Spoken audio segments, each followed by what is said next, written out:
Good evening. I'd like to call this meeting to order for the Ventura Unified School District Board of Education. Can we get a motion to adopt the agenda? Are there any changes to the agenda, Dr. Castro? No, there are not. Thank you. Okay. A motion to approve? Second. Thank you. Vote as follows. Trustee Rodriguez? Yes. Trustee Levier?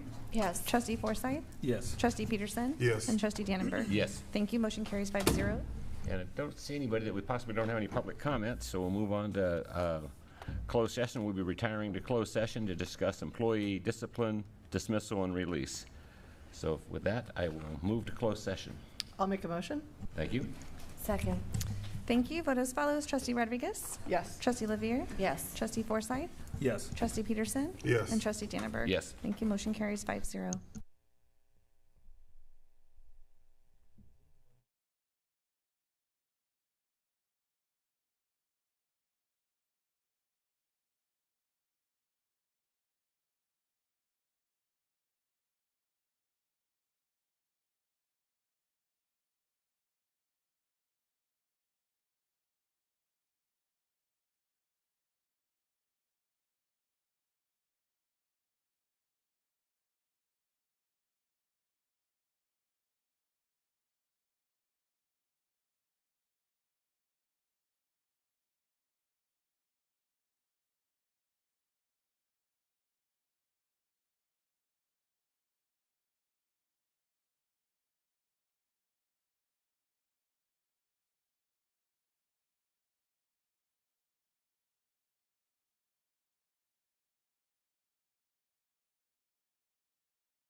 Welcome back to the school board meeting for February 27th.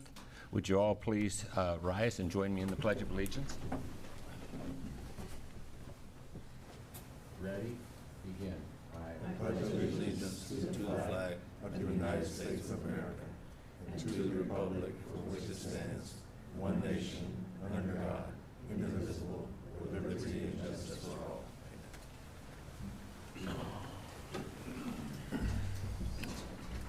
Okay, roll call, Ms. Dawn. Thank you. President Dr. Jerry Dannenberg. Here. Vice President Mr. Calvin Peterson. Here.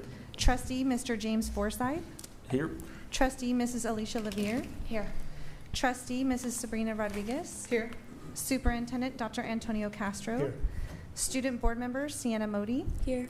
Student Board Member Ria Gill. Here. And Student Board Member Liz Lopez. Here. Thank you. Okay, and I'm happy to report we took no action in closed session. So we'll move on to our superintendent's reports. He has no good news. I understand that. But that didn't sound right, did it? No. He has no. He has nothing to share with us at this time. I understand. No good news. I understand that Mr. Rodriguez will be sharing with us later. So, with that, we'll move right into the student reports. So, Sienna.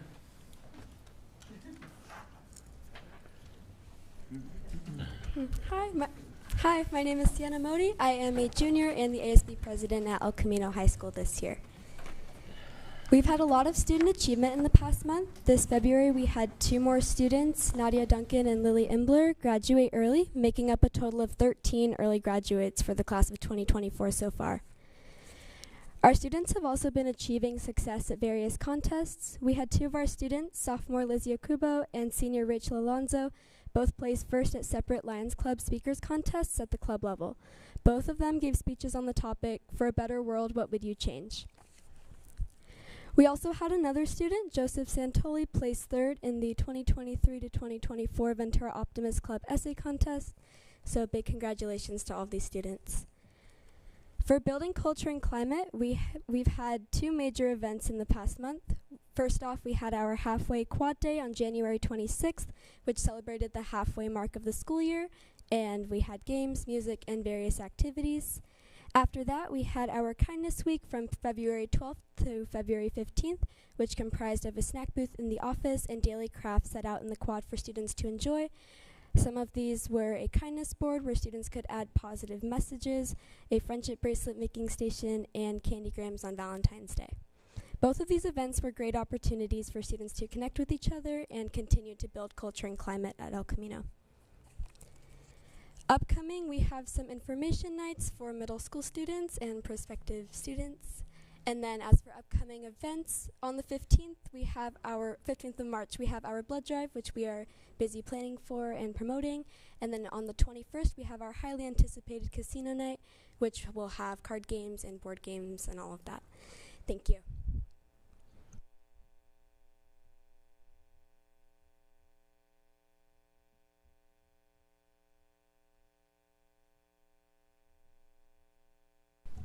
Hi, my name is Ria Gill, and I'm Foothill Tech's ASB president this year, and here are our highlights from January through February. So first of all, we had our Jostens Renaissance event on January 31st, and this event was basically where we gave certificates from teachers to students highlighting both academic excellence and positive behavior. And I think this is a really great event because students who aren't normally recognized had the opportunity to be recognized and appreciated, not just academically, but for their character. And in addition to this, it's okay. Foothill has started its action plan towards becoming a school of distinction, which is a steal from Jostens Renaissance. And this action plan consists of committees working together to a goal. So for example, executive cabinet, which is the senior class representatives, ASB president, and vice president, have been working towards campus beautification and overall cleanliness. And then in addition to that, to get the seal, we have to do a harbor leadership training, which focuses on character development for us to teach to freshman fire classes in the future. And I know that we did this a couple years ago, before COVID at least, so I'm really excited to bring it back. And then after that, from the 12th to 15th of February, we had Kindness Week. And for this, we partnered with the Wellness Center. And overall, at Foothill, I would just like to note that the Wellness Center has had a very positive effect on campus. The wellness peers and Miss Wolf have created such a great environment for students to go to, whether they just need a relaxing break or if they want to participate in any of the events that the Wellness Center is putting on. So back to Kindness Week. On the first day, I believe it was a Tuesday, we had kindness clothespins, where ASB wrote kind letters or kind words or phrases onto clothespins, and we had upwards of like 350, and then the ASB class just went around during lunch and clipped them onto people so that they would have a nice message to see later. And then on Valentine's Day, that Wednesday, we put up hearts with everybody's names around campus for individual recognition. And this is something that we also do most first days of school, and students always love it. And then on that Friday, we did digital candygrams. Normally we do like in-person candygrams, but due to the 4-day week, we didn't have time for that. But it was still really successful, and we had a lot of participation. And the Wellness Center's participation in this Kindness Week was when they did an anti-anxiety event where they made stress balls, and I know that this was really successful. I've seen still a couple of my friends with them just like in their backpacks. And then the last event we did was on the 22nd. It was our Banana Bread Day call-in. So this, again, had huge participation, and what we've been doing for every national day is during the announcements, Mr. Davis or whoever is doing the announcements will put out like a pop quiz question. This one was something like, if a bunch of bananas is called a hand, what is a single banana? And then the students from the classroom would call into the front office and say like what the answer is. So like for that one, it was a finger, because the finger's like one banana from the bunch. And this was really fun for both ASB students and the actual students receiving the treat. And it's definitely become like instilled as an event for Foothill. And then the board priority that we focused on these past couple months at Foothill has been culture and climate, which I think is especially important in third quarter, just because students are done with finals, but they're still continuing their studies, and it's also FARCH, which is the 6 weeks of no break in February and March. But we're getting through it, and we're getting a lot of motivation through supporting culture and climate. And as for our upcoming events, we of course have the Jostens Renaissance events and ASB's participation in working towards that seal. And then we have prom, which is the most anticipated dance of the year, which I know many juniors are excited for, and seniors. And then we have our Pie Day event, which is an annual event where students can make pies for a competition where teachers are the judges. And then last but not least, it is currently Black History Month, and so we have a Black History movie night on this Thursday, the 29th. And yeah, that's all. Thank you.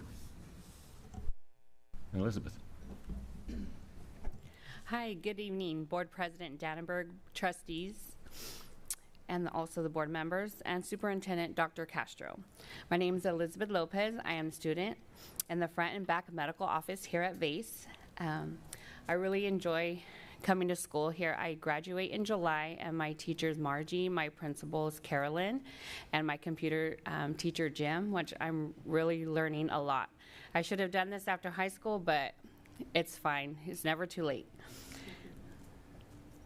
So tonight I'm delighted to present an overview of some events that have taken place at Ventura Adult and Continuing Education at VACE since we last met. As you will see, our dedicated staff and students continue to support the 2023-2024 Board of Education practices. We are honored the achievements of our adult high school diploma, high school equivalency, and ESL students on Valentine's Day. We celebrated, we also had a pizza party. We celebrated and recognized the students and contributions to the community through their participation in the winter food drive. Students from the CTE programs also had a pizza party. And also, like at the end of the month, we have a pizza party for student of the month. So it's like kind of like assembly. So you get to speak with other students. And I convinced another student that was taking, I think, business, English, and computers. And I told her, I was like, you look really familiar. And she goes, you convinced me. She goes, I finished the program and now I'm doing medical assisting front and back office. And I barely like spoke with her for like 2 minutes. And so I'm really proud that she decided to stay and take another course.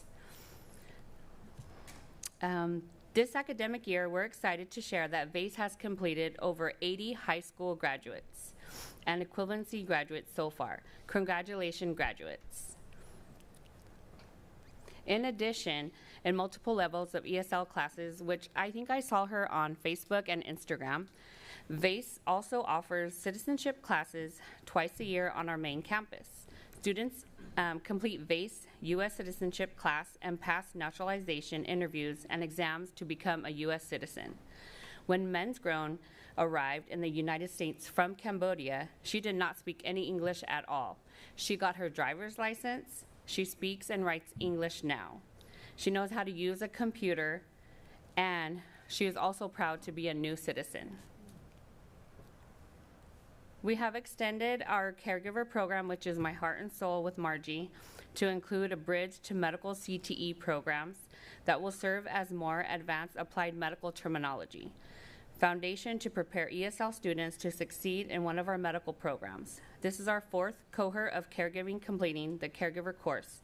This is my 2nd course teaching with Margie, and I see the difference. They come in and they speak no English. They're learning English, and they're learning how to read and write English. And at the end of the program, we help them get a caregiving job. So they're learning to speak and write English, which is really awesome. It's amazing to see our ESL students not only learn caregiving skills, but also have great gains in their written and spoken English. VACE students partner with Maricela Guerrero from Vitalent to host a blood drive twice a year. So next month, our blood drive will be Thursday, March 21st, 2024 from 9:30 to 1:30. And you can also enter to win a $5,000 gift card. So there is incentives. Considering donating blood, because of you, life doesn't stop. And so every time we donate, we are helping save 3 people's lives. And then at the end of the program, they'll send you an email and they'll let you know about your blood, you know, if you're low on iron. But it's also good to follow up on that for your health. And since the last Ventura Unified School District Board meeting, several VACE career technical education graduates secured employment in the medical, accounting, graphics, and business careers. All CTE graduates received assistance from our job placement coordinator, Sandra Jennings. She provides help with writing resumes, conducts mock interviews, offers several workshops which I'm attending, helps with resumes, mock interviews. She gets you prepared for the workforce, and she also helps the students prepare for their future jobs. We extend our congratulations and best wishes to all the VACE graduates who are now gainfully employed. I also want to congratulate Student of the Month, Franz Fernandez, which is here in the audience. He is close to completing his certificate in 3D modeling and design drafter, and here are some prototypes. He actually made these with our 3D printer, and he's also making these for a gentleman who has a wider face. So they're just prototypes, and if you look at them, it says VACE by Franz. So you can speak with him after. But I thought that was really cool because that's a new 3D printer that we have. And also Isaac Villanueva, he graduated from the graphics and web print program. And he also designed and promoted these banners from VACE. So we actually not only use the students in the actual banners of VACE. So if any of the school district needs banners, Isaac, he's the guy. And then VACE, we appreciate your support and attention and remain committed to providing high quality education, fostering community engagement, and preparing our students for successful futures. Thank you. Good job. Thank you. Good job. Thank you to all our students. Moving on to correspondence. Do we have any correspondence, Dr. Castro? We do not. Do not. Any from any of the board members? Hearing none, we'll move on to public comments. Do we have any public comments? We have one public comment for general, and then we have 3 for 15A that we'll get to in a little bit. So just as a reminder for everyone providing public comment this evening, we will provide you 3 minutes with a 30-second warning, and the governing board recognizes the impact that civility has in the effective operation of the district, including its role in creating a safe and positive school climate. The board believes that each person should be treated with dignity and respect in their interactions within the school community. The board understands that the First Amendment provides strong protection for speech. However, the board expects that all speech, expression, and action will follow the norms of civil behavior on district grounds, in facilities, during district activities, meetings, and events, and in the use of district electronic and digital systems and platforms. Please remember that we're also streaming live, and we do have students that attend. Our first speaker for general public comment is Emily Moscow.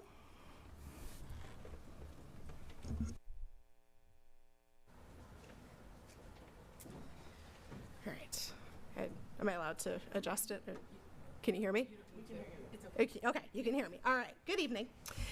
My name is Emily Moscow, and I'd like to take a moment to talk with you about the current decisions being made by the Ventura School District about Proposition 28. I'm a longtime local music teacher, a future VUSD parent, and the music educator contracted to begin teaching at Citrus Glen Elementary once our Prop 28 proposal is approved. At the previous board meeting, the district was asked to work on a more cohesive plan for the arts in our schools. I recognize that there is a shortage of trained music teachers in our community. So I'd like to formally offer to consult with the school board and the district regarding music programming, as well as share some of my thoughts with you here tonight.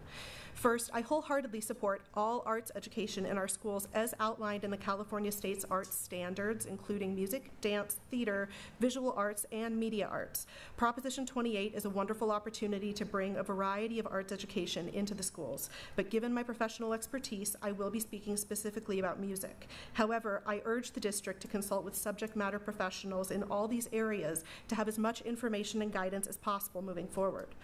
I'm very passionate and knowledgeable about childhood music and believe it's an important part of a well-rounded education. Principal Abelow and I worked hard on developing a schedule that would allow all students to receive weekly music classes during school hours that follow a developmentally informed curriculum. This is an opportunity that every student in the district should be afforded that can't be duplicated with assemblies, field trips, or even after-school enrichment. There is an incredibly brief and crucial window of opportunity in a child's neurological development to provide informal music guidance. These years provide the foundation for formal music instruction at the middle and high school levels.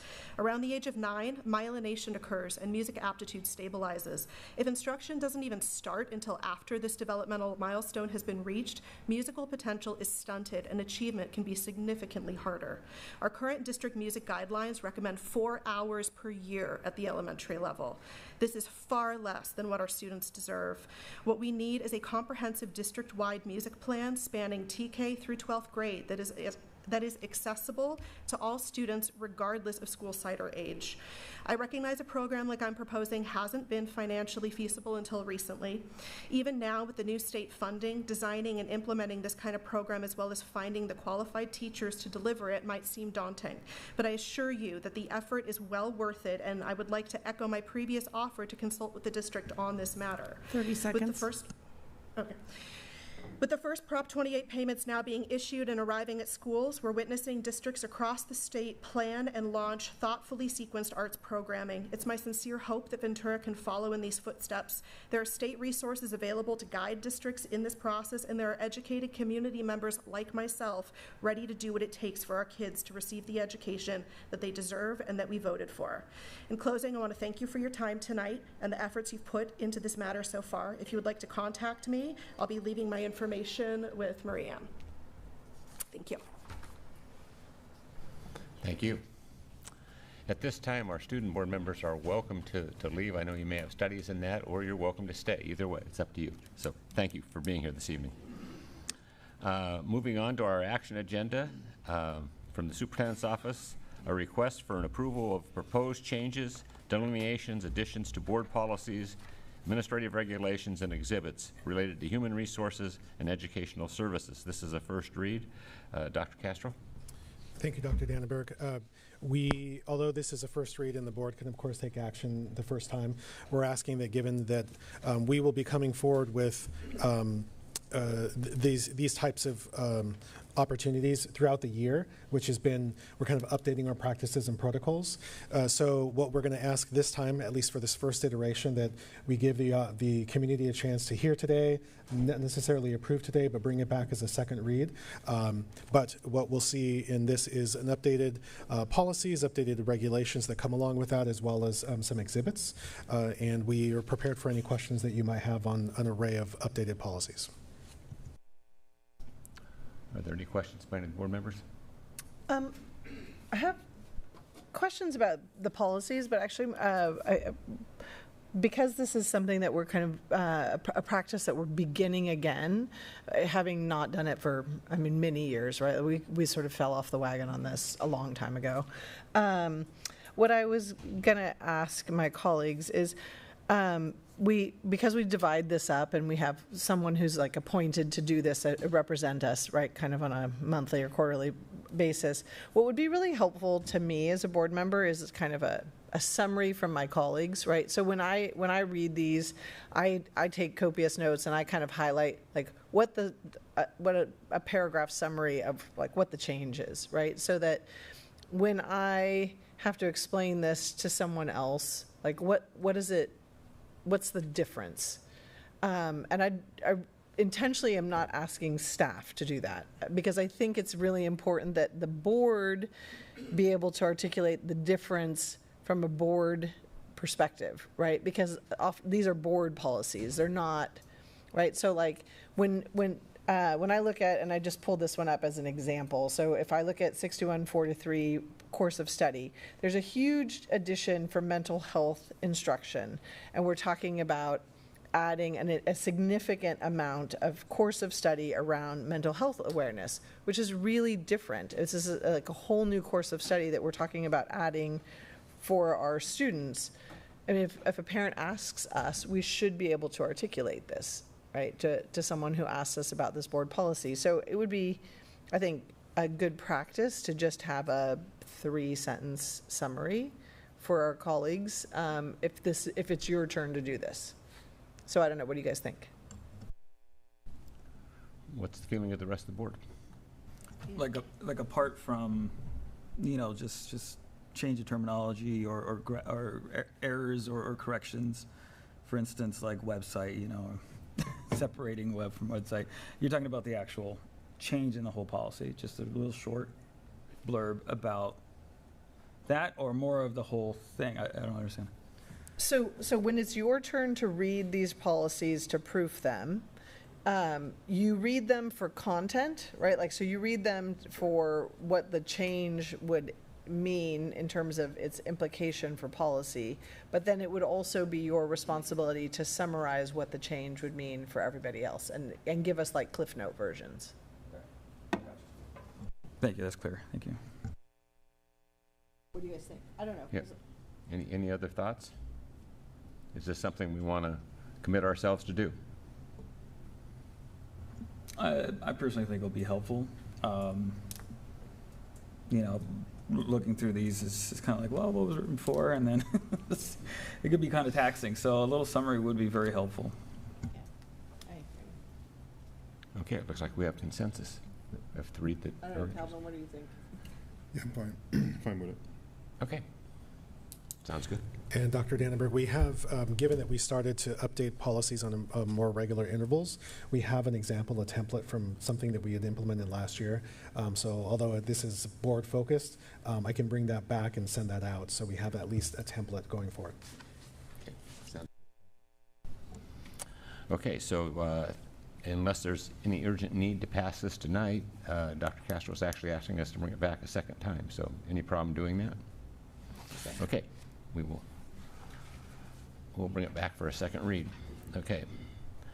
Action item B, educational services, consideration of textbook. The Educational Service Department is requesting consideration of the following textbook. The following title is already approved and adopted for the corresponding course at Ventura College and is therefore eligible for a fast-track approval process. And the title of the text is Environmental Science for an AP Course, 4th edition. Any questions by members of the board? Dr. Bayless, anything you want to say? No, just that this is the textbook that will be used for all 3 comprehensive high schools that teach the AP environmental course, unanimously selected by our instructors. Okay. I'd like to move approval. Second. Thank you. Vote as follows. Trustee Rodriguez? Yes. Trustee Levier? Yes. Trustee Forsythe? Yes. Trustee Peterson? Yes. And Trustee Dannenberg? Yes. Thank you. Motion carries 5-0. Action item C, Human Resources, consideration of Resolution 24-01 regarding the release of temporary classified certificated employees for the 24-25 school year. First read. Ms. Wolowitz? Hi, good evening. So these are employees that were hired on a temporary contract for this school year, and we're bringing them to you tonight for consideration of approval to release them at the end of the school year. This is a typical routine in nature that we do every year this time of year when we have temporary employees under contract for the year. Any questions by the board? I had questions. It's technically the next item, but they were listed all on the same sheet. So the attachment includes both classified and certificated listed together. They're both certificated. That this action item and the next action item are both certificated action items. Oh, you're right. Okay, sorry. So my question is about we have some counselors that are, and that's not because we're reducing the total number of counselors. It's just that we have temporary counselors that we're releasing. Correct. These are correct. Okay. And then my second question is, typically many of these positions we would be rehiring because we're releasing them because they're temporary, but we would likely be needing these same positions again and quite possibly these same people again next year in some cases. Yes, in some cases. Any other questions? Hearing none, I'll entertain a motion. Move to approve. Second. Thank you. Vote as follows. Trustee Rodriguez? Yes. Trustee Levier? Yes. Trustee Forsythe? Yes. Trustee Peterson? Yes. And Trustee Dannenberg? Yes. Thank you. Motion carries 5-0. Item 2 on this is consideration of Resolution 24-2 regarding the non-reelected probationary employees for the 24-25 school year. First read. Again, Ms. Wolowitz. Thank you, Dr. Dannenberg. This is a recommendation for the board to approve 2 employees to not be reelected for the following school year. Any questions? Sorry, and I recognize my error there. I'll move approval. Second. Thank you. Vote as follows. Trustee Rodriguez? Yes. Trustee Levier? Yes. Trustee Forsythe? Yes. Trustee Peterson? Yes. And Trustee Dannenberg? Yes. Thank you. Motion carries 5-0. Action item D, Human Resources Classified, revisions to the exempt salary schedule. First read. Ms. Crouch? Thank you, Dr. Dannenberg.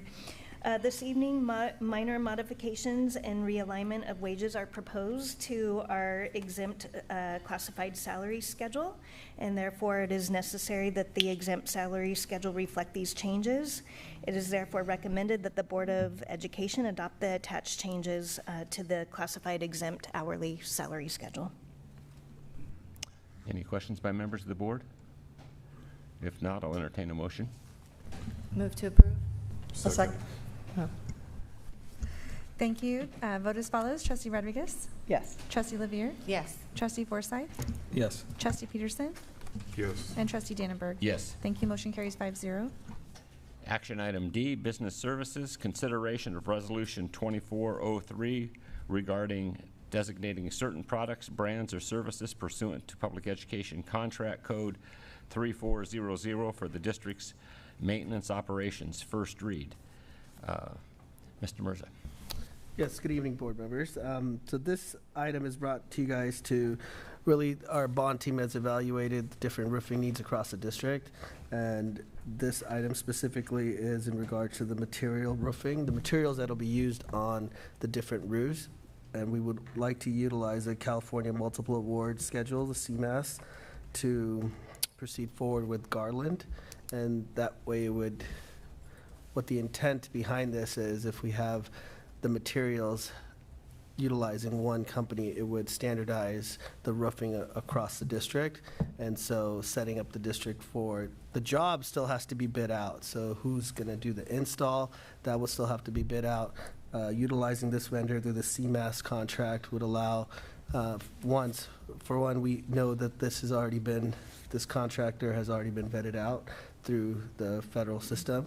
And so it ensures the pricing is already competitive.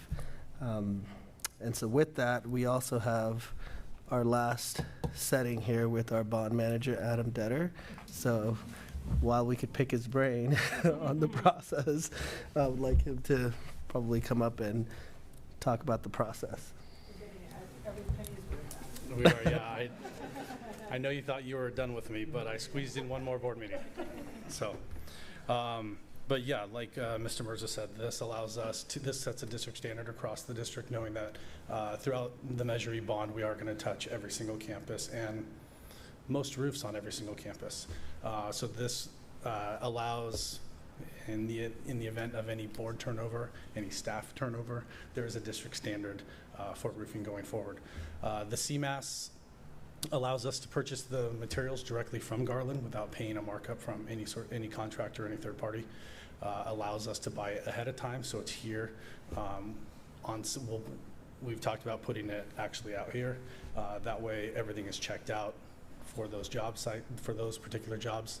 The CMAS is actually procured and set by the federal government, and then California takes that and actually adds their own contract language and ensures that the pricing in the contract is equal or better. And CMAS actually goes through a federal audit annually as well. Can we do this on other product too, or is it just for just roofing? Or this is the first coming to you, but there will be plenty more. Okay. We'll be doing, the plan is to do it for playgrounds. There's some security cameras and whatnot that we can do. There's a lot of stuff that we can do all this stuff. We have used CMAS already in other areas of approval, like supplies and materials for mass purchases. So the reason why you're using these 4 schools, is that because that's the priority?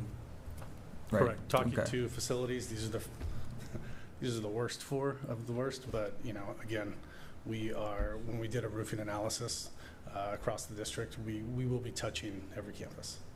And we'll be going with this vendor for the foreseeable future? For all of them, correct. Gotcha. Just the material. Gotcha. Correct. Thank you. And going with Garland, one of the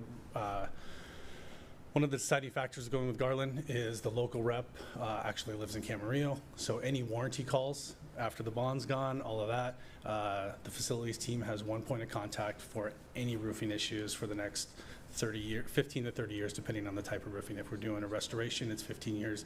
On these 4 schools, we're doing full roof replacements, so it comes with a 30-year warranty.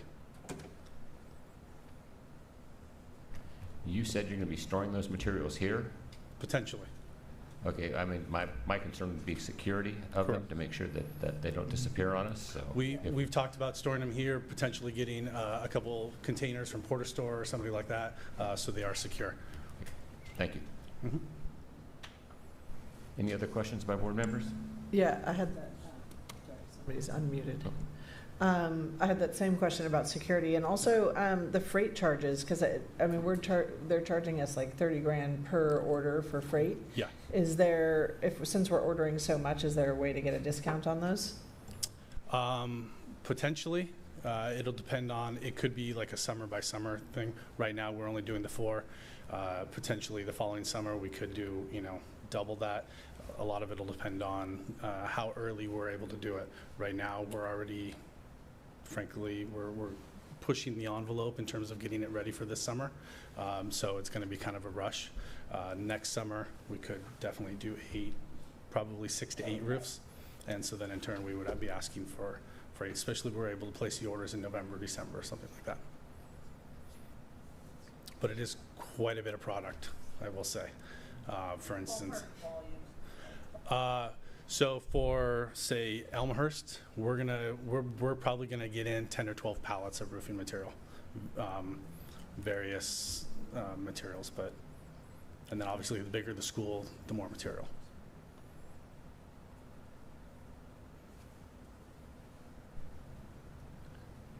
Any other questions? And you envision being able to use that within a year? The roofing material, it'll be used this summer. This summer? Correct. 100%. So will we get the same price then if we're using the same company for the future projects that we're going to be doing? This does not lock in the pricing. It obviously depends on the market and, obviously the cost of goods as we see it, throughout. So it doesn't lock in the pricing, no. But it does lock in the pricing per the CMAS. So if the CMAS adjusts, then our pricing would adjust, but they cannot just simply change the price on us, no. And that, again, that's regulated coming down from the federal government. But that would adjust for anyone using Garland? Correct. Correct. It would be anyone that Garland uses, or that uses Garland, sorry.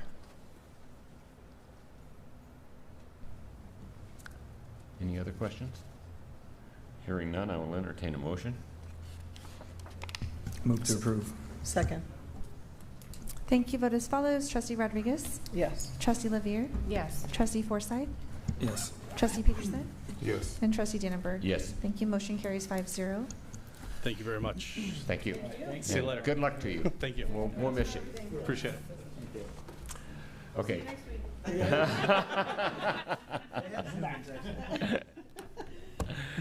Item number 2, request for contracts exceeding $25,000. First read, Mr. Mirza.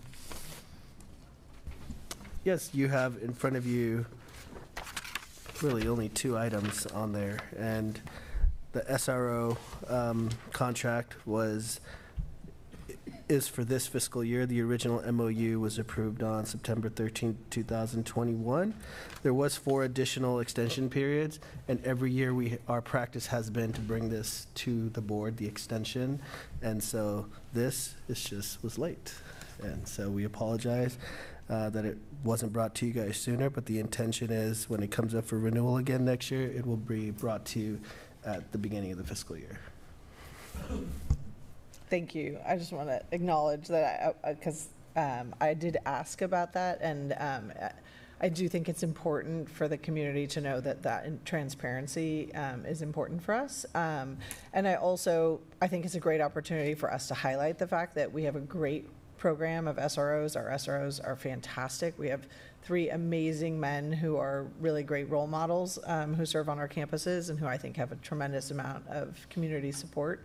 And Dr. Dannenberg and Dr. Castro and I were at an Optimist breakfast last week, and I actually had the opportunity to sit with the gentleman who started the SRO program at our schools. And it was so interesting to talk to him about how he started that. So it was really cool to kind of see it go full circle.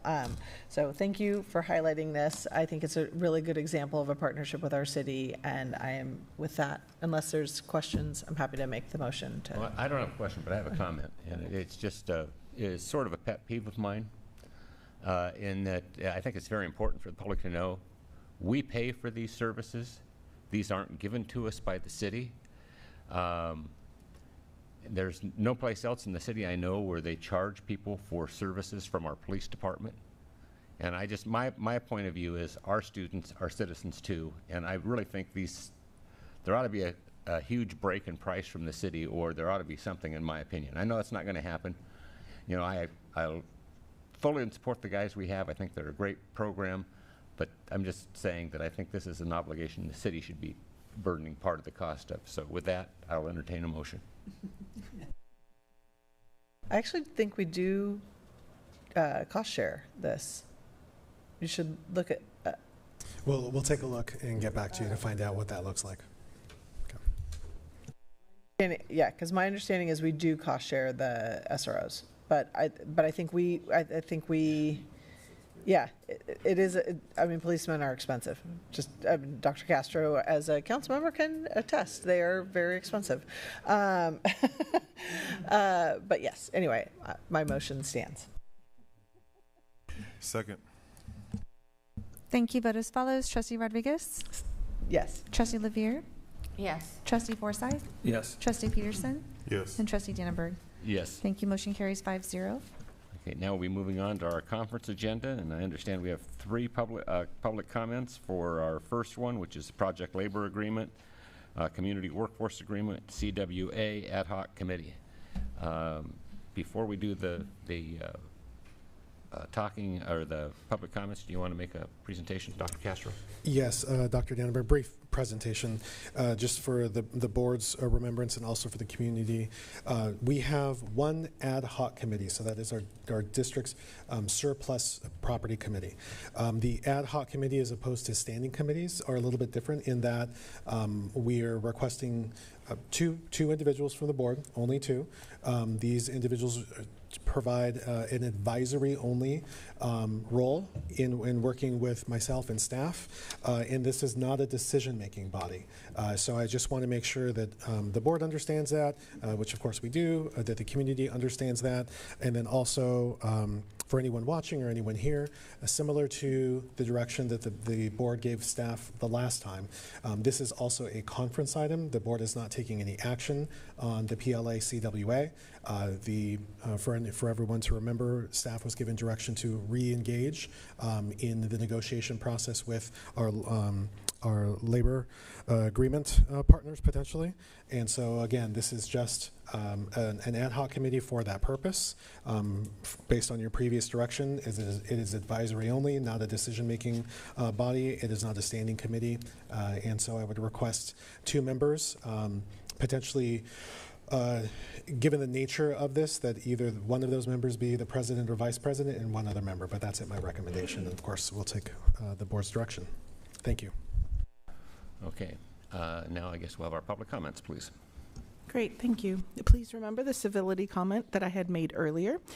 First will be Martin A., followed by Joshua Medrano, followed by Daniel Mora. Martin? Good evening, board members. Chair, Martin Rodriguez. I'm the business agent for the Ironworkers Local 433 and president of Tri-County Building Trades. Looking forward to moving forward on this PLA negotiations. I worked throughout Southern California and seen the successes through LAUSD, LACCD, Oxnard Unified School District, and the Port of Hueneme. And looking forward to bringing the same successes here to this school district as well. The benefits, the tax savings, the community engagement is well documented and readily available.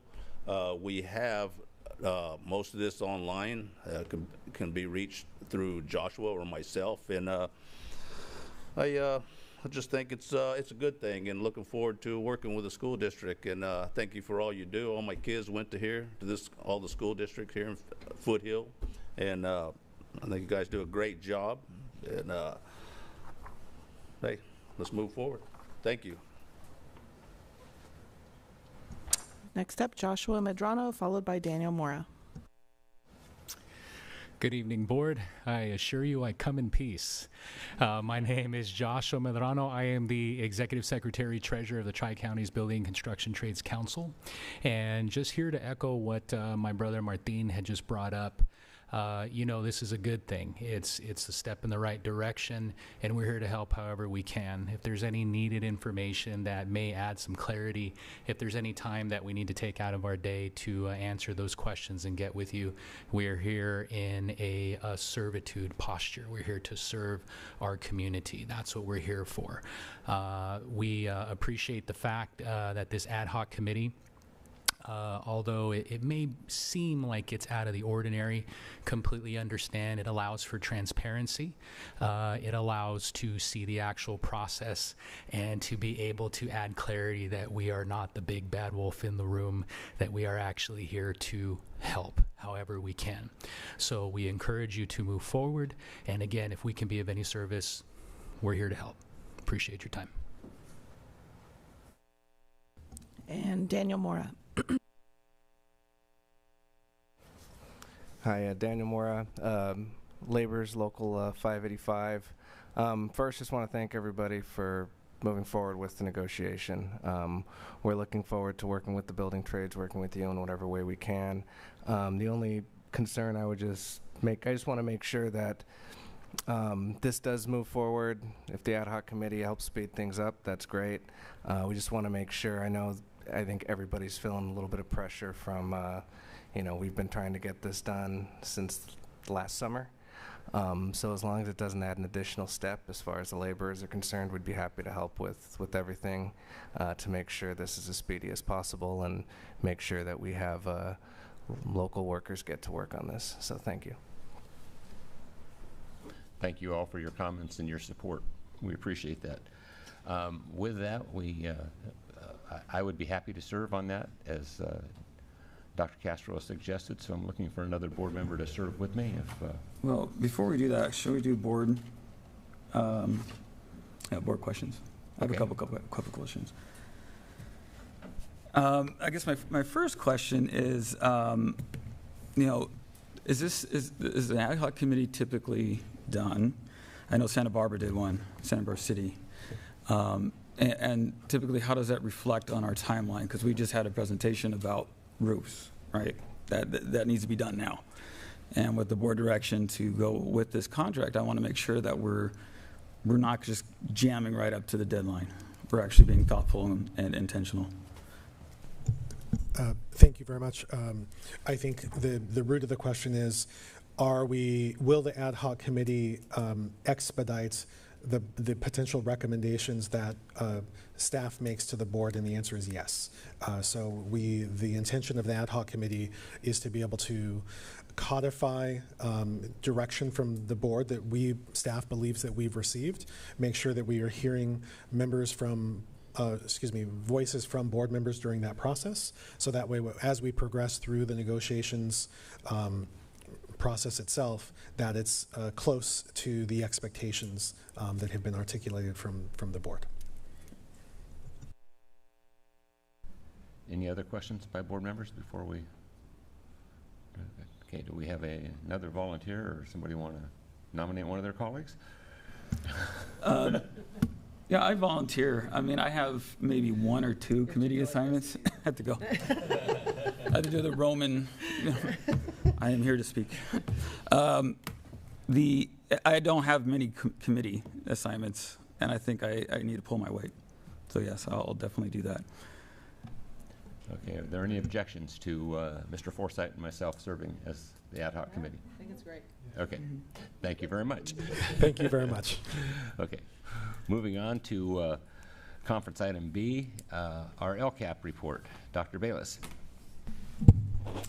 Thank you, and good evening, President Dannenberg, trustees, and public. I'm pleased to be able to bring this first ever statutorily required mid-year LCAP report to the board, to the public, and my hope is that this will be framed as one of the many LCAP meetings we have where we get public input. You guys are all certainly a part of an important community engagement process, and so the very last slide is a prompt, is a request for input from all of you as we write the next LCAP. So we are wrapping up the third year of a 3-year cycle, and we're writing a brand new LCAP beginning for the 2024-25 school year. So we've already had 3 LCAP meetings. We'll continue to have them throughout the spring, and we'll do all the community engagement kinds of processes that are required, but certainly this is a very important one for us. And so we'll be bringing back the LCAP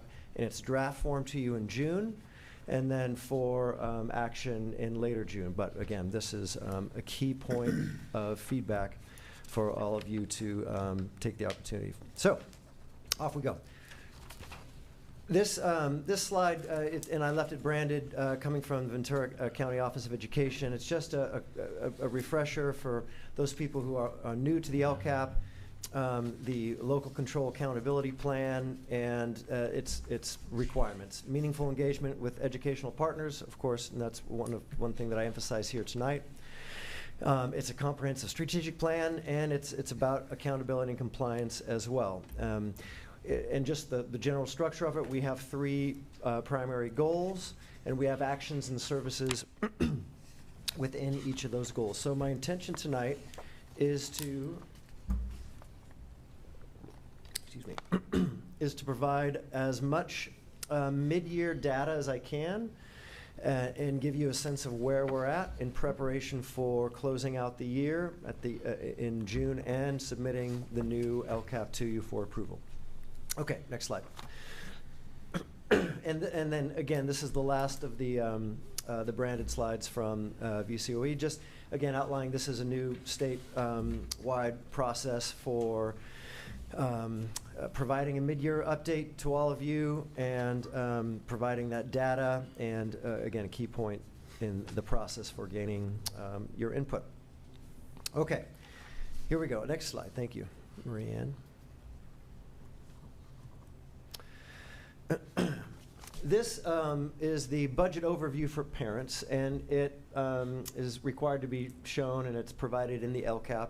So this is, again, this is last year's at the start of the year, and you can see those 3 columns. And the difference between that second and third column is just the difference between when we adopted the LCAP and the changes that took place at the state level for funding, and ultimately what was adopted in terms of supplemental and concentration dollar amounts. In particular, you can see that increase there. And I'll just make a quick note, that bottom row, the equity multiplier, was something that did not exist prior to this most recent budget year. It's brand new from the state. And there was some uncertainty about whether or not we'd be eligible. And at this point, we can confirm that we do have 1 school, Pacific High School, that will be receiving the equity multiplier. So I can touch on that a little bit later. Next year. For next year, yes. Okay, I just want to be really clear that this is not an exhaustive summary of all the data that's included and referenced in our LCAP. Much of the data you've already been presented with because of it's dashboard data, it's CASP data. So I just want to be really clear with all of you and the public about what this is and what it isn't. So what I am including in this is any data that does not include, let me start there. It does not include all the data that has already been presented, dashboard data, et cetera. There's a few things that we track locally that I can tell you where we're at mid-year, but of course things like graduation data or CASP data, that's not available to us in this mid-year point, so you won't be seeing any of that. And much of our goal 3, which is increasing community and parent engagement, the data and the metrics that are associated with that 3rd goal aren't available to us yet because we're preparing for a spring administration of the California Healthy Kids survey, the CHECS survey, and the LCAP survey, which is live right now up until March 3rd. Thank you very much, Maria. Okay, so what this does include is all of the mid-year data that we locally track that will likely be sent to the state in full form later on this summer, but I can give you some mid-year data on those items. There's also some data from the site strategic plans that I'd like to include to demonstrate how the LCAP is expressed and pursued at the site level. And then also any end-of-year data that in looking back at the presentations that I made to the board prior, I don't think that I've included. So that's what you're going to see in the next few slides. All right, here we go. As I mentioned earlier, our LCAP is separated into 3 goals. Our first goal is to increase performance and decrease gaps in student group performance. And I'll just highlight a few things here. I don't believe that I presented on the AP pass rate. That is one of the metrics included in our LCAP. And so again, that's an end-of-year data point that we had over the summer that just didn't quite fit into some of the other presentations that I've made. And so pleased to report that we had an increase last year. It's not quite at the desired outcome for the end of year this coming year, but we'll have that data in the summer, and I can report on that. Also, this is largely good news here in terms of trying to paint a picture and a story of where we're trending, where we're going. So again, AP pass rates up. Also improved is the CTE pathway completion rate, not necessarily from the original point 3 years ago, but a significant increase over the last couple of years, so trending towards that goal of a third of all graduates having a CTE pathway completion in their course of study. Also, just a couple quick notes on this. This is not something that we talk about a lot, but good for the public and good for our 11th grade students and families to know. The EAP is the Early Admissions Program, which essentially allows the CASP, ELA, and math tests in the 11th grade year to be their entrance exams and placement exams, probably a better phrase, for English and for math, for CSUs and for community colleges. So in order to be designated as ready for college level work, they have to have scored on the CASP the highest of the 4 categories, which is exceed standards. So essentially, these percentages are those students in the 11th grade year that scored at the highest level. And again, there's 2 levels that pass. There's exceeded standards and met standards. So students that achieve met standards have a provisional acceptance. They just have to take a 12th grade senior level course. And if they pass that, they'll be deemed proficient. They can start their community college work or CSU work at the college level for math and English and not a remedial level. So those are what those 2 bottom rows are. 35%, which again is strong, an increase over the year prior, not an increase over the height of what we've seen in the last 4 years, but nonetheless it does exceed our goal for the end of year outcome, which we established 3 years ago with the LCAP. And we're under that 21 percentage points that we had as a goal for math. Okay, happy to answer questions as we go. Yes. So is there a state standard where they say this is where we want you to be? So I know our goal is. Oh, great question. Is 35 is. Yeah, no, these far right column metrics are established at the beginning of the 3-year LCAP process. So 3 years ago, those were the percentages that this district, this committee, the writer of the LCAP said that's where we want to get to in 3 years. So, but is there like a state standard where they say this is where you should be with the LCAP?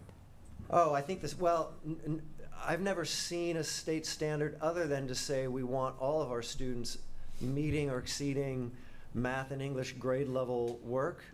And by measure of the CASP, that would be achieving at one of the 2 levels on the CASP, which is exceed standards or met standards. But there's not, the state, to my knowledge, has not said, here's what every district should strive for in terms of how many students hit the exceed standards, highest level mark, in order to be deemed ready for college and math and English. Yeah, thank you, Dr. Bayless. He's absolutely right on. Just for a point of clarification, on the left column, the metric, Dr. Bayless is covering most, if not all, of the required metrics. Those are the areas where we are required to gather data and report. Your question, which relates to the desired outcomes, that is where we base that on our local performance data. So the left column is what's statutorily required. We can add other metrics, and we have, but the left column, many of those are required by the state. The right column is how we respond to that at the local level. Yeah, I was just asking because I was just wondering where it came from. You know, like, so if we're going to establish another 3 year, is this where we put it because that's where we were? Is this where we put it because that's where we should be? Was there a standard? I was just trying to get a read on where that percentage came from. Yes, you're right on. That's exactly where we base it on the prior performance. Dr. Bayless, can you share a little bit about, we've talked about this in the previous CASP sharing, but I think it's important to note too, just about the compatibility in terms of, we're looking at EAP data, but that comes from CASP. Can you share a little bit about the guidance that we receive from the state as it relates to reporting data from a couple of years of test data about the differences between the guidance that they've received to what we received from the state on that? If I'm reading you correctly, you're referring to the state really is saying don't compare year to year because there's some changes made on the CASP level with respect to where the cut points are. So yes, I know that it's important to put things in perspective over several years, but particularly with CASP data, that is the guidance from the state that we don't put too much stock in comparing year to year because of changes that occurred 2 years ago or 2 years ago I on think the test. 2 years ago. And so coming back to your question, Trustee Peterson, this upcoming data year, these 3 years that we have, we will go back to having reliable, predictable, standardized data. So it's more likely that the predictions that we make based on that data will be more accurate. We had a couple of years where we had made some predictions about where we would be, but it was very difficult to anticipate given the shifts in participation rate, number one. Two, not just the rate, but the students who participated and those who did not. And then, of course, just the overall testing process. We had a lot of opt-outs before, so I think that that's important to note. And we've addressed those things now. Yes, thank you very much, Dr. Castro. All right, Trustee Peterson, I hope I answered your questions. Happy to come back to that if you'd like. We are on the next slide. This is the second slide of Goal 1. And again, there are many metrics in Goal 1. Goal 1 has by far the most metrics we have because obviously those are the academic, that's the primary academic goal that has all the academic metrics. What you're seeing here are just those that you might have not seen prior or that I can offer you mid-year data points on. So we have a whole battery of district assessments that happen trimesterally for elementary students and that happen quarterly for secondary students. And that's one of our primary means of progress monitoring, how students are doing in ELA primarily and math and different domains of ELA like reading, writing, etc. So if we're just looking at this top row here, ELA, and we're looking at elementary. From T2 in year 2, the English exam, you can see it's broken down by grade level. And when this was produced, we were still working through T1 data, so that's why some of these aren't perfect. But nonetheless, you can see here that we generally have an increase, and I didn't aggregate all of those scores in the 2022-23 year, but you can see here all students K-5 scoring proficient at about a 57% rate, which is an increase from last year. So again, that's our own metric. So contrary to what we just talked about with a change in the CASP, that doesn't apply to this because these are our MAP scores. So we do, pleased to see, we do have an increase in both the English, if you look down to T2, the English and the English or the language arts test in Spanish, an increase of 3 points. So again, trending in the right direction, not at the desired outcome levels that we targeted 3 years ago, but we'll be able to report back more on that later grade by grade. I'm happy to provide that if you'd like. And that second row there, same thing, elementary, but specifically with math. And I think in general what we see is we are seeing an increase in, I know it says English, but it's English math scores for both English math and Spanish math. So again, trending in the right direction and not quite at that level that I think that we're targeting in the far right column, but pleased to be able to report that's what we're seeing in terms of global progress monitoring for how we're doing mid-year. Okay. Dr. Bayless? Yes. I know you don't have it here, and I'm not asking you to give me the details, but how much have you been able to kind of tease out this data with your team a little bit, kind of to go deeper, and then will you later on be giving us more of that, or is this it until the summer? I can absolutely, let me answer your first question first. This is the most global view I can give. All of the sort of PLC kinds of and grade level kinds of analyses are taking place. We have grade level meetings that Dr. Molinar and her and the principals are, and along with the TOSAs, are running to drill into this data. And of course, this is goal 1. It's not just increased performance, but it's decreased gaps. So they are absolutely looking at it by student group at each site. to be in an actionable way with each teacher based on who is enrolled in their class and what they have and what they can do to intervene. So yes, yeah, this really is a global snapshot. The other question I had is, and it's back several slides, but you don't need to go backwards. But like, you know, when we look at, say, the CTE thing, the graduation, you know, CTE graduation metric, rates, there were significant disparities between our high schools if you looked back 4 years. So now it seems like our number district-wide is similar. Is that kind of because our CTE programs have grown at some of our high schools significantly? So is there less disparity between our schools, or are you seeing that there's that difference is still significant between schools? Yeah, that's a really good question.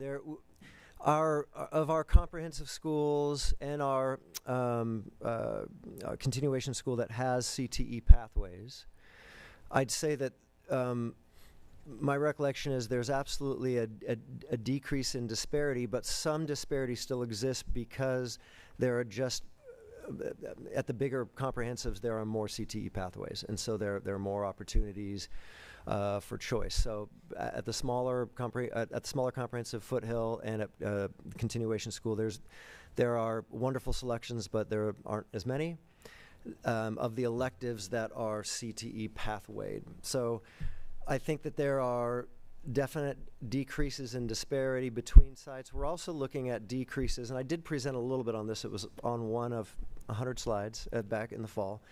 But we do see decreases in disparity between our student groups with CTE, so that's good. It's still not proportional to the overall distribution of student groups in our general population, but that gap is decreasing.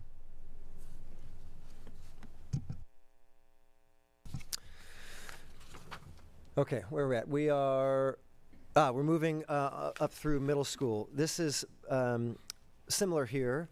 These are our own internal district assessments that we monitor locally, so we can provide you with an update mid-year. So you can see here, typically we're looking at Q2. We just, right as this was being constructed, we had our preliminary Q2 data from middle school. And of those 1, 2, 3, 4, 5, 6 areas there in the green column, two of the 6 represent an increase, but 4 of them represent a decrease from the year prior. This is an area of need and concern for us. This is reflected in our CASP data. Middle school is a very challenging year for us in terms of our metrics in academics, simply put. And that's being reflected, and we see that here in ELA. But at least we do see some areas of growth. But again, I think when we're talking about globally, how are we getting better at responding to the data? I think our middle school principals and TOSAs are working hard at improving our systematic approach to departments looking at this data and responding to it and reteaching, as opposed to seeing the data and just moving on. So that's a critical goal for us, is that reteaching, that sort of for lack of a better word, that advisory component of teaching, where you're bringing students back and helping them in areas where they fell short of content mastery. Okay, next slide, Marianne, thank you so much. This is the last of the Goal 1 academic performance indicators. And actually, maybe it's not. No, it's not. No, there are even more slides than I remember. Okay. The middle school, that's right. We're only at middle school. We have high school as well. Okay, this is the math equivalent of what you just saw. And again, we see basically about a static relative this year to last year. Same test, overall 45%. It's broken down by specific course enrollment, but it generally equates to about a 45% pass rate for math. So again, I'll just emphasize what I just said, that middle school academics, middle school academic performance is an area of focus and challenge for us. Okay, now let's move on to our final 2 slides related to Goal 1. Okay. We are now in high school, and again, this is analogous to what we just looked at. These are our internal metrics. These are our created progress monitoring tools that are given at each quarter, designed to do all kinds of things. They help us with course placements. Right now, students are choosing courses. Incoming 9th graders, current 8th graders are choosing courses. Counselors are meeting with them. They're looking at this data to help them determine the best course placement. It also is used in our RFEP process.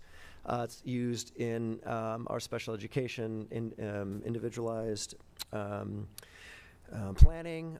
So these are really critical for us in many ways. So, and you can see over in the fourth column over last year at this time, Q2, the percentages that we had of students meeting or exceeding standards, and you can see that over to the right. So now of those 6, contrary to what we just saw in middle school, of those 6, 4 of them have shown improvement from last year.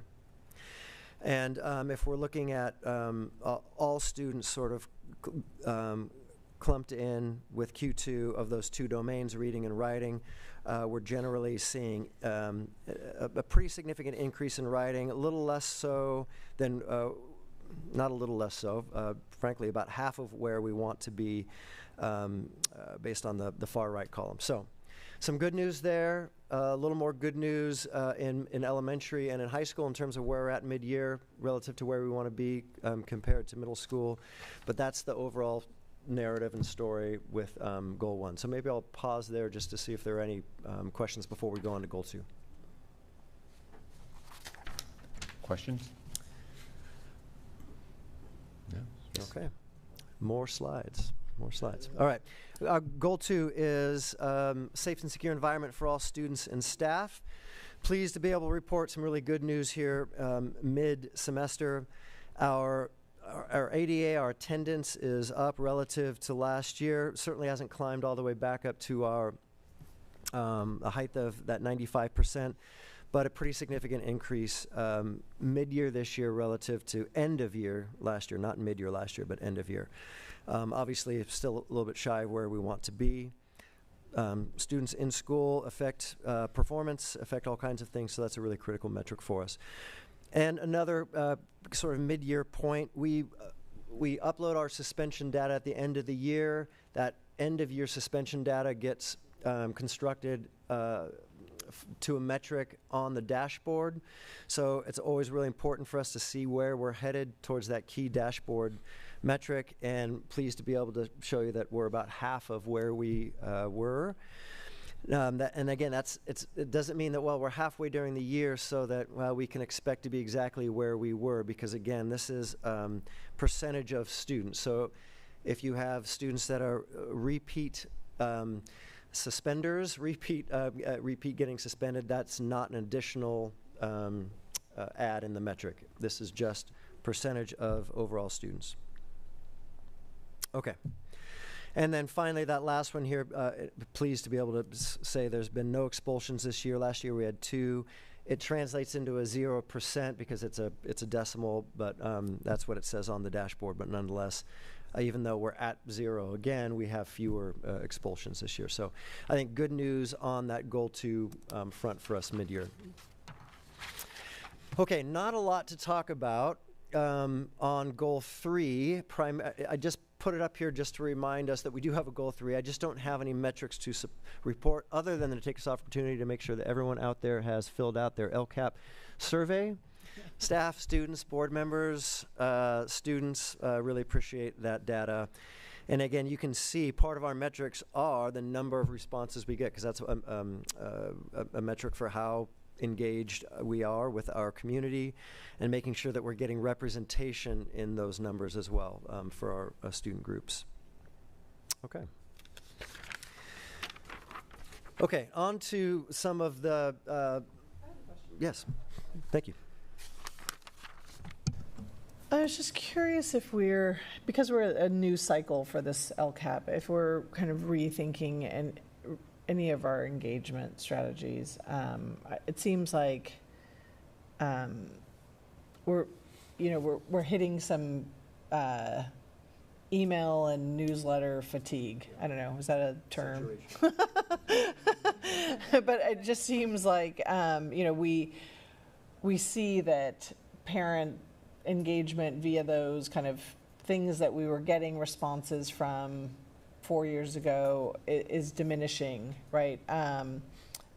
And at the same time, we see that in-person engagement is something that people seem to be more interested in, and at least at least they say they are, right? Maybe they don't actually show up, but I mean, you know, I'm just curious if we have rethought some of our engagement strategies at the site level to think about getting responses to these things, because, you know, we have a lot of initiatives, the bond conversations, you know, the Prop 28, LCAP, you know, a lot of conversations where we're asking people for their opinions, and it just seems like, you know, at some point, like, they're just going to stop talking to us. So I'm just curious. This is exactly the kind of feedback that we're searching for, so I really appreciate that. I can offer that there have been some changes over the last couple of years, primarily because we now have family liaisons at many of our sites where we may not have in the past, and we do use our family liaisons to reach out to parents that might not normally engage with this kind of a survey, and they do sit down one-on-one support. So an overall rethink, that's certainly something we can talk about. But I just want to at least highlight one area where I think we're getting a little bit better. But again, your comment is perfect, exactly the kind of thing that we're looking for here.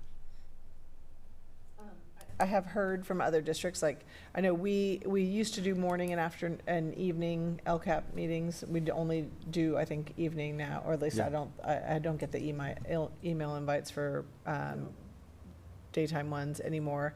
And I know some of our neighboring districts do them at school sites and do them during the day and in the afternoons. I know that's harder on staff, but I was just curious, like, are we hearing of best practices from neighbors? Like, what's working for other people? Because, again, we're at that cycle where this is a good time to rethink. So I was just curious if there are other ideas. Yeah, you know, one thing I thought of related to your question is there are many ways to do LCAP. Many ways to do LCAP. And there are some districts that do kind of the same meeting over and over and over again, as opposed to like the process, like, oh, we just got our dashboard data. Here's the here's what we're learning. Here's where we're at in the cycle. And each meeting is a little bit different, as opposed to whether it's October or March, the LCAP meeting kind of looks the same. It's just a traveling. What are you liking? Here's our general metrics. What kinds of things can you give us feedback on? And I think there's value in both approaches. For the last couple of years, we've had more of an approach of a committed group of people, core in the LCAP committee, that learn about our district as we learn about it, as the data emerges over the course of the year. And we analyze it together. And then we try to engage the rest of the public in other ways, like through surveys, et cetera. So, Dr. Bayless, can you also speak to like some of the engagement that we use with our DLAC? I think that's important to note. And I'll just add, as we think about what engagement looks like, one, we've over a couple of years increased like responses from a variety of stakeholders. But I think as we look to what's missing, part of that is I think about like, so our Spanish-speaking parents, right? I think about the response rate. We've increased that dramatically over the last couple of years. I think there's a calibration, which is why I'm asking Dr. Bayless to talk about like what this looks like in partnership with DLAC. It's how representative are the responses, even if they are muted, or like we want to increase participation, but are the responses that we get commensurate with when we meet with families in real time, do they match? And I think that's, as we continue to refine our practices, it's that issue of, for the people that do take the time to respond, do we hear that from other people in person, and are they representing what others are asking for? So that's just what I'll offer. But go ahead, Dr. Billis. Yeah, I appreciate you reminding me about that. We do a series of engagement outreach to our DLAC, our District English Learner Advisory Committee, and the Mucho Mas que Miércoles group. Sol and/or I did that last year, and we plan to do that same thing this year, where we specifically engage those groups. And we also have done some things where we've asked specific questions of principals to ask their PTA or their school site council. So I think we can absolutely get better in that area, but I will say we do have those other groups that we have a good relationship with, where we reach out and they're a voice for those communities. I do like the idea of almost like switching it up, where you do take a general LCAP meeting and you take that to different locations to engage different people, because sometimes coming out here to the district is intimidating, right? Because you're going somewhere new, you're going somewhere you're not familiar with, and a lot of people aren't comfortable with that. Parents that was here last year tend to come, the second year. So if we do take it to a couple of different locations where it's easy to access at different times, I think we can get a bigger community engagement without having people drive all the way, to one location. So not something that we have to do, immediately, because that takes a lot of planning. But I think there would be a lot of benefit to getting it out there, so that people say, wow, this is important. Like, this is the core of what we're doing as a school. And then maybe when you do those smaller meetings and then you have a big LCAP meeting, I think some of those people that you hit when you had the traveling meeting, it would even get bigger, and I think it will just organically grow. But I think it's the idea of taking that same information and just putting it out there in different locations and spreading the word for my 20% is a good idea. I think also too, sometimes we want to do we want to do a night at a school site instead of just piggybacking on something that's already happening at a school that parents might be at, right? Like, if you're having a PTA meeting, add it to that, because parents are going to come because they're already coming to a PTA meeting, and so then you have a captive audience, versus asking them to come again for something that they might not necessarily immediately see the value of. Once they come, then they might see the value of, but the first time they're like, why do I want to come to another meeting that, that doesn't directly impact they don't, right? Like, we see the value, but they might not necessarily see the value. I say that having never been a part of the LCAP committee. I've managed to avoid that committee this entire time. Because I do think sometimes, the responses we get from a survey from people who click may be very different than the responses we get from people who actually have conversations, right? And I would just be curious to see, when we true up those things, how much they match. I'm just reflecting on one of the key elements of, I think, a good LCAP, and increasingly what's required by the state, is that the actions and services have to be based on data.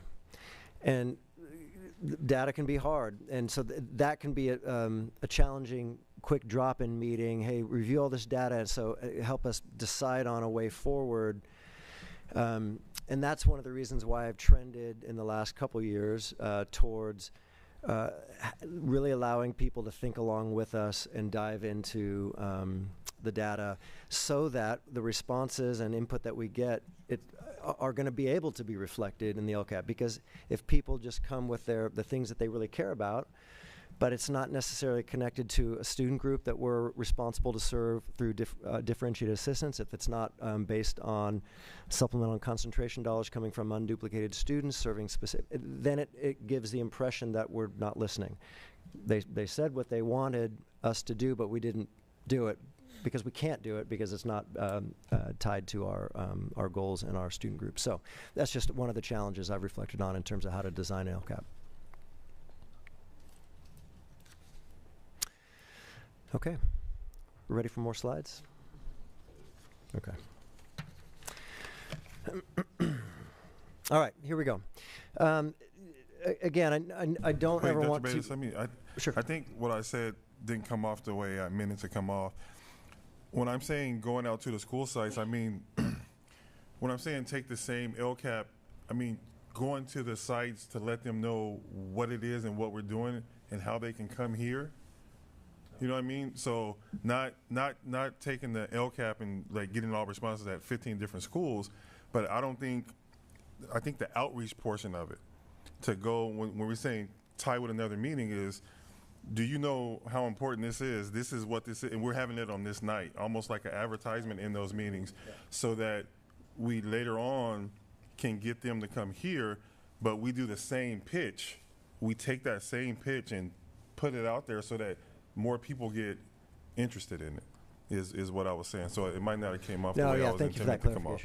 That's what I meant, not having 7 different LCAP meetings and then trying to take all that data, but really make a considerate effort for the outreach part and kind of teach what the LCAP is, how important it is in those groups of people that they're already coming out to do something like Sabrina was saying with their kids. But if we can get them to understand how their input is important, then we get them to come to your actual input meeting. Yeah, thank you, Trustee Peterson. I appreciate that clarification. And I'll just, first of all, thank you for the feedback, because this is part of why we're doing this, is we think aloud. I'm also thinking about the things that we learned during our initial superintendent's listening tours, building on what Dr. Bayless said about using those initial outreach, whatever format it takes, to do you use that as like an educational piece to say like, we want your input, here are the opportunities, but also using that to talk about what is the LCAP, how is it structured, what's it designed. So anyway, I'm just thinking aloud with you, and thank you for the feedback. Can I ask, are they Zoomed? No, they haven't been Zoomed. Last year nor this year we haven't Zoomed. Would it be possible to stream them so that people could watch them from home, or at least record them so people could watch them later? That can be looked at.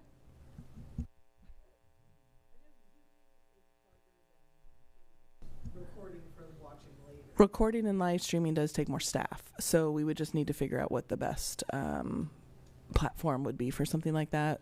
We are likely not going to be renewing our webinar platform for Zoom. It does cost $50,000 a year, and we felt that it was something that we were no longer using, but we could look at that again because we have to be careful with Zoom bombers and other things when we do Zoom.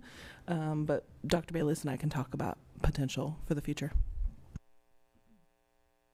Yeah, I think virtual is a good option. It's just hard for parents to get away, and I mean, we have so many obligations that, you know, I know it is added one more thing, but I think you might be able to reach more people that way. And I agree with the outreach, because I really never had a good understanding of the LCAP until I became a board member, even though I have been in the district for a long time, and I have always taken the survey every year. I just did it, but I would take it, but you know, I didn't have a thorough understanding of it. So that might be, yeah.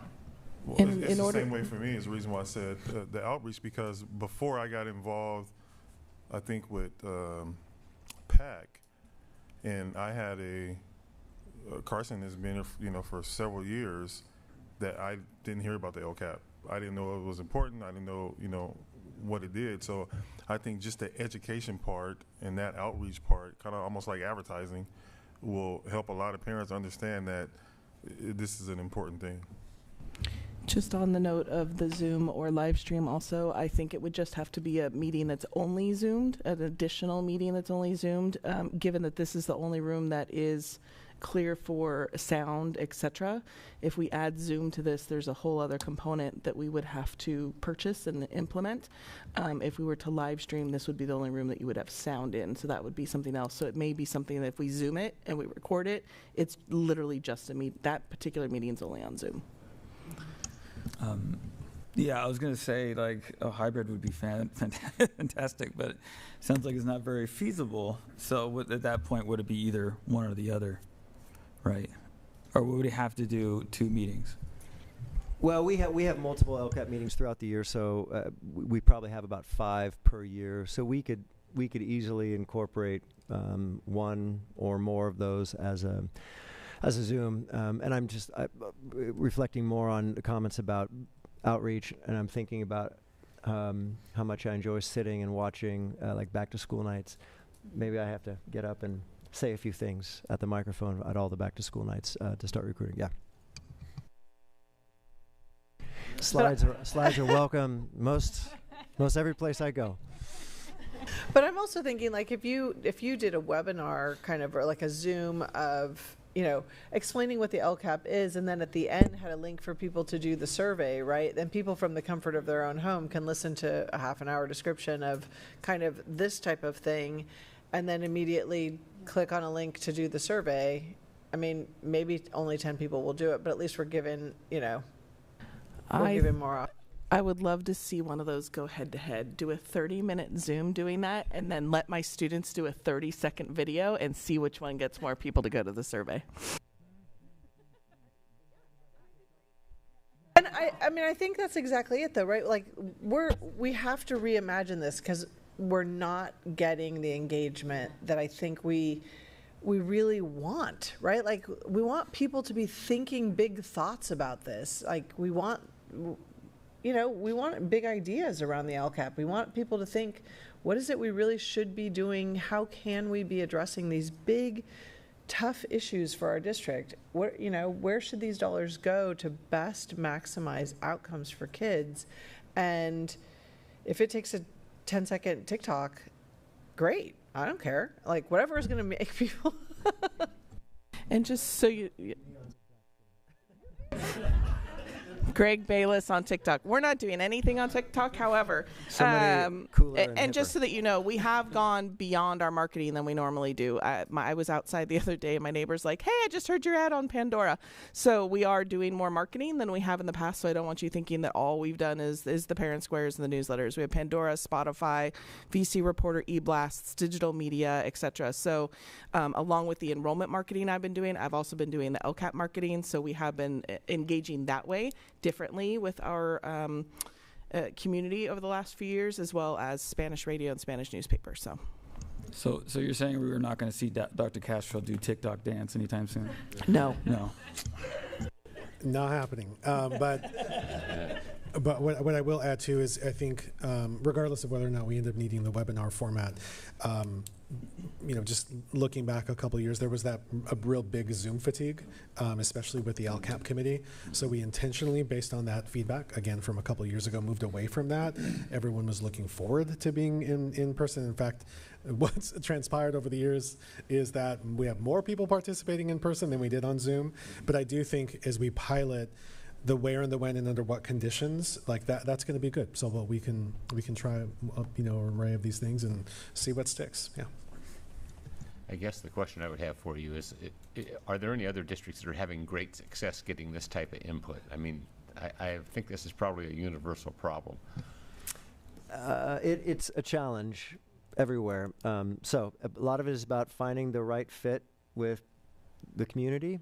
And that changes year to year, and I think I'm really glad you brought up that Zoom fatigue. I remember that when we had it back in person at the start of last year with food, it was warmly received as a change. And so the answer is no, nobody's enjoying wild success on this. It's going to be us, and they're going to be like, There you you know what go. Ventura's doing? There you Because they rebranded the LCAP, and everybody knows what it is. Because I think when people find out, a lot of people want to tell us what to do. Like, they do. They want to tell us what to do for their kid, and I think if we tell them, like, this is the avenue. This is the avenue where you can directly impact what we do, but I think that we're missing the educational piece. I don't think every parent, like I thought I was a pretty engaged parent, and if you would have asked me 2 years ago, 7 days and 3 hours ago, what's the LCAP? I would have been like, I don't know what the LCAP is. It's a basketball team? I don't know. Right? So if we don't have, if the majority of our parents don't know what the acronym stands for. They don't know what the acronym does. There's no way we're going to get the engagement that we want because we haven't educated our audience, which is our customers, right? We have to advertise what it is if we want people to be involved. And I don't think as a district, we don't explain to people what it is enough where even 15 to 20% of the parents at each school know what it is and want to be involved in it because we can directly tell that by the numbers. So if this was like a public traded company and we saw those are the amount of customers we're engaging, then, you know, it would be a whole new staff, right? Because we got to say, if you want to make an impact, you got to have a certain penetration of customers. And those parents are our customers on the LCAP, and we're not reaching them because we're not telling them how important it is, what it is. And I think that's what we need to do. And as soon as we get that engagement, then we can start making a big difference. And I think it'll kind of snowball, and more people will hear about it, more people get engaged, more surveys. Just final comment. What you shared was actually articulated. I'm going to give a shout out to our PAC. What they had shared was they're looking forward to us as we get to these levels of refinement, having messages that we continue to repeat regardless of what that setting is. So I just want to thank our PAC for articulating several of the things that you stated on an array of things as it relates to like school choice, the LCAP, and then recently we had a conversation about like the importance of chronic absenteeism. They were giving us some feedback on that, and also like the importance of make a connection here between the data that Dr. Bayless shared about EAP, but like the role that assessment plays in our district, and that we talk about that from elementary, middle, and high school, so that way people understand. It's just like you're saying, they may not either understand or be knowledgeable or care about the LCAP, but if we continue to let that be things that throughout their course of education, these are things that we hear over and over again, then they know it's important. So again, shout out to our PAC for that guidance. And while you're on that, just add in also the that like doctors know, like when we talk about ADA stuff, there's still a lot of parents that come to me that think that if you have a doctor's note that we get paid. Like that's another branding that we really got to change, because they think as long as it's a doctor's note, we're good. It doesn't matter how many, absences their kids have, which is just not true at all. Yes, I can confirm, not true. I know, Alicia.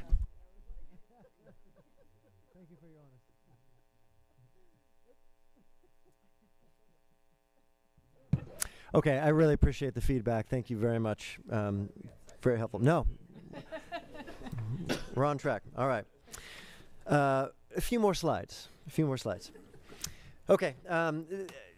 Not wanting to talk about data without talking about our response to data and what we're doing with it. I won't go through each one of these. These are largely things that you have seen in previous presentations about how we're responding to the data. So I'm happy to answer any questions that you have on some of these things, but I've separated them out. Again, not exhaustive, but a couple dotted lines from these initiatives to the data that we just saw. I'll take a moment here as you are developing any questions you might have. Number 5 and goal 2, somebody had mentioned wellness centers earlier, and just did sort of a preliminary study thanks to the help of Maria and her team on how many on average students visit our secondary wellness centers. So we have roughly about 10 to 12% of high schoolers by number visiting wellness centers daily.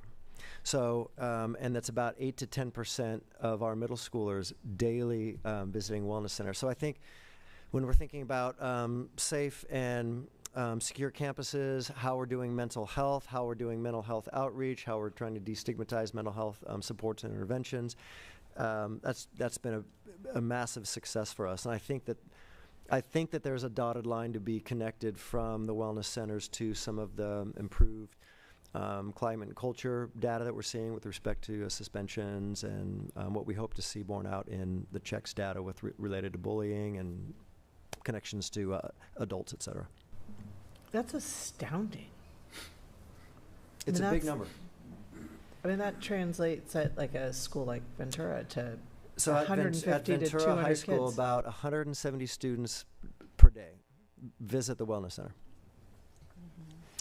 And that doesn't even include all of the groups that are run necessarily, because it was very informal. Some gave us numbers of like, well, if we include groups, it's this number.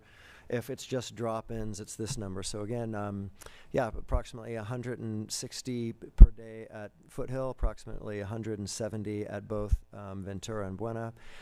Approximately 30 a day at Pacific High School drop-in. So again, that's well over 10% of their student population. So really positive. And again, we have a host of a complex web of grants that supports our wellness center. So again, we're really pleased, and a lot of kudos and praise to Maria Lizaraz and her team on doing that. I got a quick question about the co-teaching and SPED. I guess what does that expansion look like? Do we have anything as of yet? I know we've been talking about it, and also how does this relate? This expansion is going to. I know the state's coming down with a new directive, right? We need to have more inclusion, and there's a percentage. So I'm just. Is there a plan to work towards that? Does it involve more co-teaching, or how does that translate? It does. You're absolutely right. There are inclusion is a goal, and the state has set metrics for how much of a student's day is the gold standard for how a special education student should be included in general education settings. It's a very high metric. I think if I'm recalling correctly, it's in the 80% of their day. It's like 70%. Yeah. Have to be 80% of gen ed, which is a very high number. Right. And primarily, students are, in particular in secondary, are going to get there through co-teaching, where special education students or special education teachers are partnering with general education teachers and teaching a mix of students. So essentially the philosophy is not only inclusion, but also you're combining sort of subject area expertise, say in math or science or whatever, and accommodation, special education expertise in the same room. So that's we are trying to get at that. We're in the process. The next few months that's master schedule building season, where we're trying to line up those teachers and create those kinds of efficiencies to get those teachers in the same room, to give them common planning time. It's an increased master schedule constraint, but it's critical that we increase. So I think secondary-wide, we have about 4 or maybe 5 cases where it exists formally, and I'm looking to double that next year. Yeah, that's great. I think it's a wonderful thing. And of course, just increasing that planning time would be very helpful, and also making sure those teachers too are going to work well together. That's always a challenge in itself. Yeah, chemistry is important. So there's some matchmaking that goes on, and that's part of the master schedule building process. So yeah, thank you for that question. Great question. Anything else here I can reference before I go on to the next slide? All right. So I wanted to highlight a few things that have come from site strategic plans. So if you recall, at the beginning of the year, all of our principals produced a site strategic plan that was or was not their SIPSA, that's related to the LCAP, that if you're a high school, it's in line with their WASC accreditation. So we have some coherence and cohesion from everything from from board goals, LCAP goals, all the way down to site strategic plan goals. And this is just a collection of highlights mid-year that I think demonstrate some success in these specific goal areas that we, of course, hope are expressed in the goal, in the metrics of the goal. We've talked before about the California Reading Literacy Project and the training partnership that we have with California Lutheran. That's going extremely well. Dr. Molinar has done wonderful things. We are becoming, our teachers are increasing their sophistication with the science of reading and teaching reading at an early age so that we see those metrics improve. A few things in that second goal, I think we're seeing much more systematic approach to school-wide behavior plans, PBIS and CHAMPS. That's something that has increased significantly this year, and I think many schools are experiencing the benefits of that. Again, I think that goes hand in hand on the secondary side with wellness centers and just improved systems for supporting students who are on the edge, on the margin, at Promise, et cetera. Okay, and then a couple of other things in Goal 3, since we had a long conversation about parent engagement. We have had a lot of success with some brand new initiatives this year. Parents gave us feedback last year that they wanted more support in parenting, in drug awareness, in the family, at the family level, at the home, and I really think we've done a good job of that. We've improved. We can absolutely improve even further, but we launched some new and exciting programs this year, Disciplina Positiva, and several other programs. I'm just thinking about the one on the next page, actually. Let's go to the next slide, because I think it's referenced there. You look down at Goal 3. This is secondary now. You can see 46, first time we've ever had something like that at Cabrillo in recent memory. So, again, really strong initiatives in those areas. I'll highlight a couple other things here on the secondary page. Just want to, again, I think I've mentioned this before, but a shout out to what Foothill is doing, dramatically decreasing their DNF rates with their case management approach and during advisory. So different ways to intervene with students who are struggling, and we're seeing that with a significant improvement in DNF rates there. So again, I think these are the things that are relatively new that we're seeing are, in my view, are having an improvement. Again, I really hope is borne out in the data at the end of the year data. Okay. Before we sort of dive further into your comments, suggestions, input, I'll just highlight at this point in our process with our LCAP committee, here's what here's what's been most salient. There's been lots of points of feedback, but this is what sort of floated to the top that fit on one slide.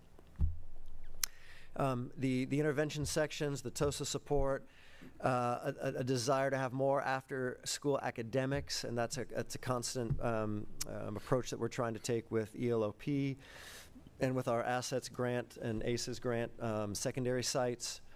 A need for additional bilingual paras came up, more EL supports, that came up from our LCAP committee. Moving down to Goal 2, obviously a lot of emphasis on counseling, and the security cameras often come up at places where we don't have them, and an emphasis, a desire to maintain as much as we can the significant increases in campus support assistance, those campus safety classified personnel that are so critical for us.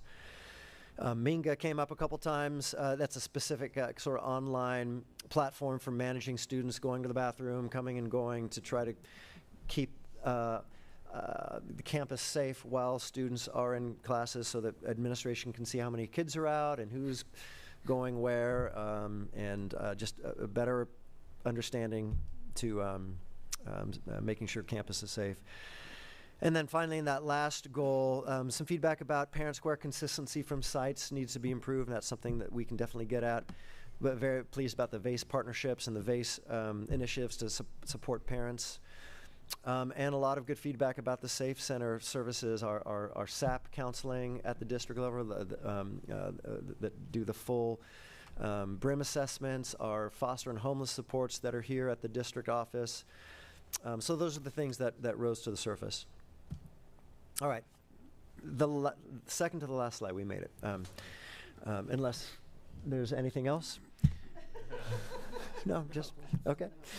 Our LCAP survey is out. When I made this slide, we had it scheduled to end on the 25th. It is through the 5th, so please, if you haven't taken it, take it. Our upcoming meeting number 5 or number 4, I forget which one it is, it's coming up in April, and that's when we will dive into the survey data with our LCAP committee to look at through lines for how we're evaluating ourselves this year and how we're writing the LCAP next year. And again, a couple more opportunities for board input coming up in June. And I do just want to thank, I know that Trustee Levier, you've been at LCAP meetings. I believe Trustee Forsythe, you have been as well. President Dannenberg, so thank you for all of your involvement at the LCAP meetings. I know that's it's an assignment. I think, is it Trustee Levier, are you currently the LCAP designee? Congratulations. We're grateful for your service. Okay, and I'll just touch on a few new things here. I mentioned the equity multiplier. There's some new requirements that you'll see in the LCAP when it's submitted to you, that there's specific parent engagement that's specific for the equity multiplier at Pacific High School. Deidre's doing that actually this week as one of the first of several parent engagement processes specifically for that. We have to address the areas that we are eligible for differentiated assistance in. Those are the areas on our dashboard where we are over time consistently underperforming, or our student groups. So we have declined in the number of student groups that we're eligible for last year to this year, but still our foster and our homeless are an area that we need to address in our LCAP. And specifically, our English learners and our long-term English learners need to be expressly addressed in our LCAP. So, thank you. I know that was a lot, and it was long, but I hope that it sets you up for a continued good conversation about the kinds of things that you would like to have us consider and see in the LCAP. Any other comments or questions for Dr. Bayless? I guess, so again, full disclosure, I've never been a part of the LCAP. I've managed to avoid it in 7 years on the board. Always just seems like it's this huge process that's cyclical, so you never end. But you have the 3 goals that are given to you by the state, correct? No, the state has areas of priority, and you choose your goals based on those areas. That's the best way to say it?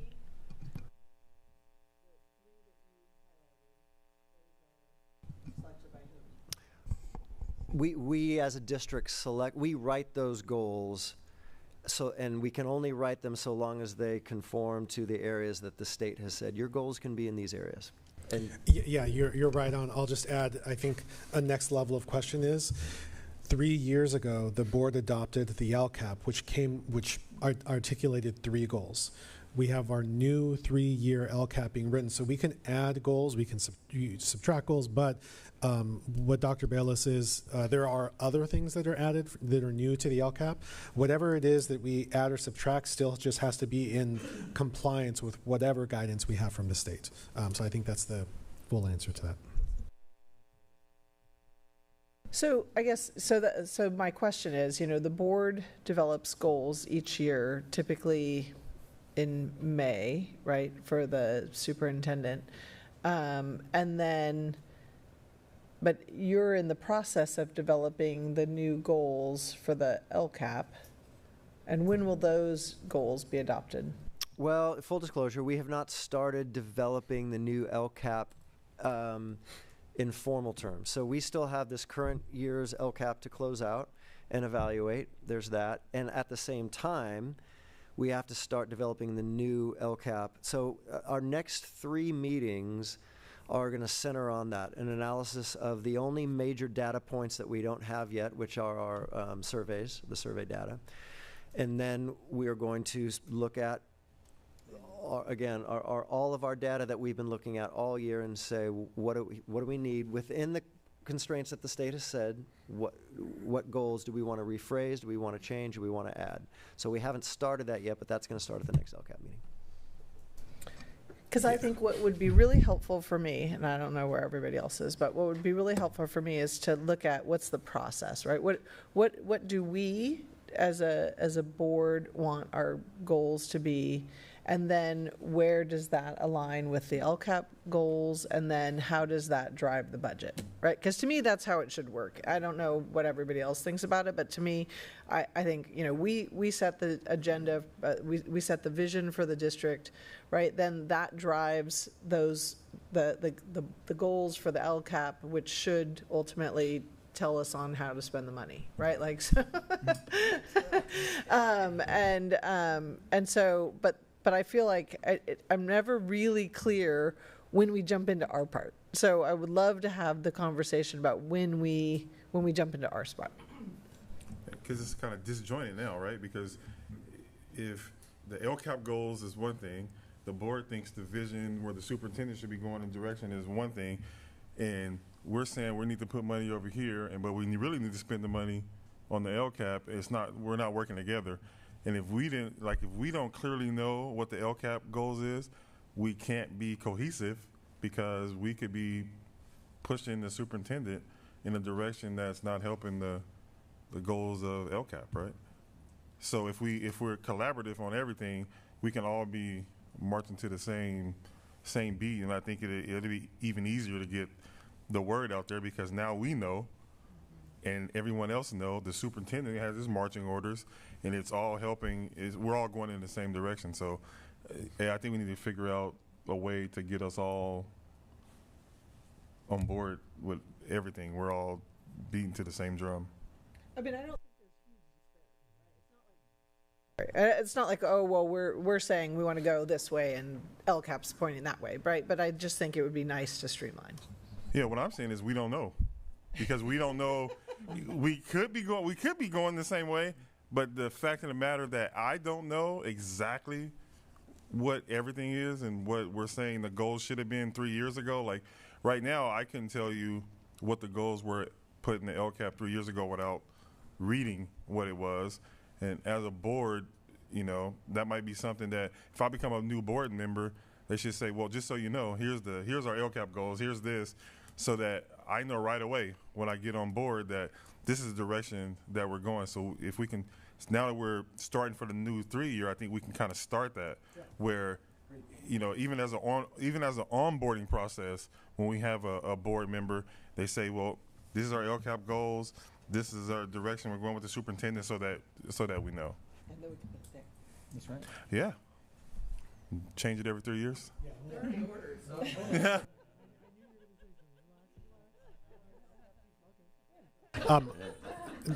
Dr. Dannenberg, if I could just respond. First of all, we love as staff hearing this conversation, because we are in complete agreement. There were some elements that we intentionally left out of this presentation that I think are important to just bring together. You're absolutely right about the importance of the budget, that the budget development is done parallel to and in tandem with the LCAP development. So Dr. Bayless is correct. We're going to be bringing this forward for two board meetings in June, separated. So we have one at the very beginning of June. The approval is at the end of June. Prior to that, though, we still will already have. We will be bringing forward the budget. We're trying to match up our availabilities, collective availabilities for a budget study session along those lines. We still have more data inputs along the way. Also, as the goals become clear, the one thing that's already clear are what are some of our areas of need, and also what are some of the areas of need that we already know that we need to be responsive to, that we're being responsive to, but that in addition to whatever goals and services are ultimately identified in the LCAP, by and large, we already know what those areas of needs are. The actions combined with the resources that are dedicated to that, that's not yet determined, but our areas of need, for the most part, really are.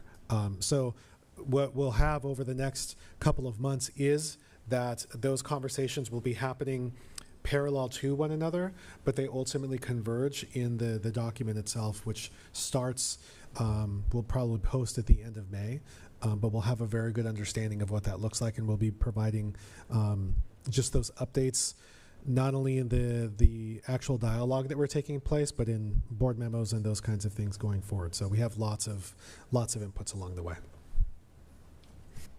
I have a quick question. So for the specific sites that are doing their LCAP goals, they could be different than these LCAP goals. And then, if I remember correctly, because I was on the school site council at Loma Vista a few years back, we started having those meetings at the beginning of the school year and throughout, but that's when we started discussing the goals. But the school year had already started. Is that, so I'm thinking back, how is this all lining up? Well, okay, actually, the schools don't change other goals, they change their action plans. Okay, so to achieve the goals. Yes, So so, the goals are the LCAP goals are the same. everyone's LCAP goals. Okay, and then it's just based on each That's site. right. So we have sort of district actions and services under each goal. Okay. However, at the sites, some sites might, based on their data, in pursuit of our goal, might be doing something a little bit different. They need to emphasize a specific approach to behavior to reduce the number of suspensions that they have that another site doesn't have to do. So the goals apply district-wide, and the actions and services kind of apply district-wide. But with even within those, there's different expressions of those at each site because each site's very different. But I do want to speak to something that I think you're talking about that we're attempting to correct, because what you're all expressing is the sort of the maddening misalignment of some elements of the state's timing and when does the budget come in and when do we have to write the goal. And I think you're talking about the school, the SIPSA that was being developed and has to be voted on by the school site council. And if you're doing that in October, that money's already been encumbered. And so what real input do you have, because it's already been decided on, because we've already hired the people, because we're after March 15th. So there's a massive misalignment between what you talked about. So that frustration, we're trying to correct it, and we're moving these SIPSAs forward in time so that they're being approved in the spring for the next year.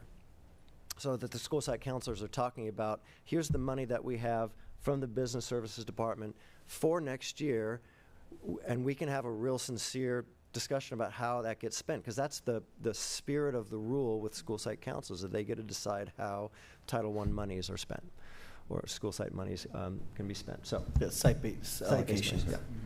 Supplemental concentration dollars. Okay. Thank you. Any other questions or comments for Dr. Bayless? And I'll add my 2 cents now. Basically, ideally, I think it would be great if when we have these goals as our plan, they become the superintendent's goals, not for 1 year, but for 3 years.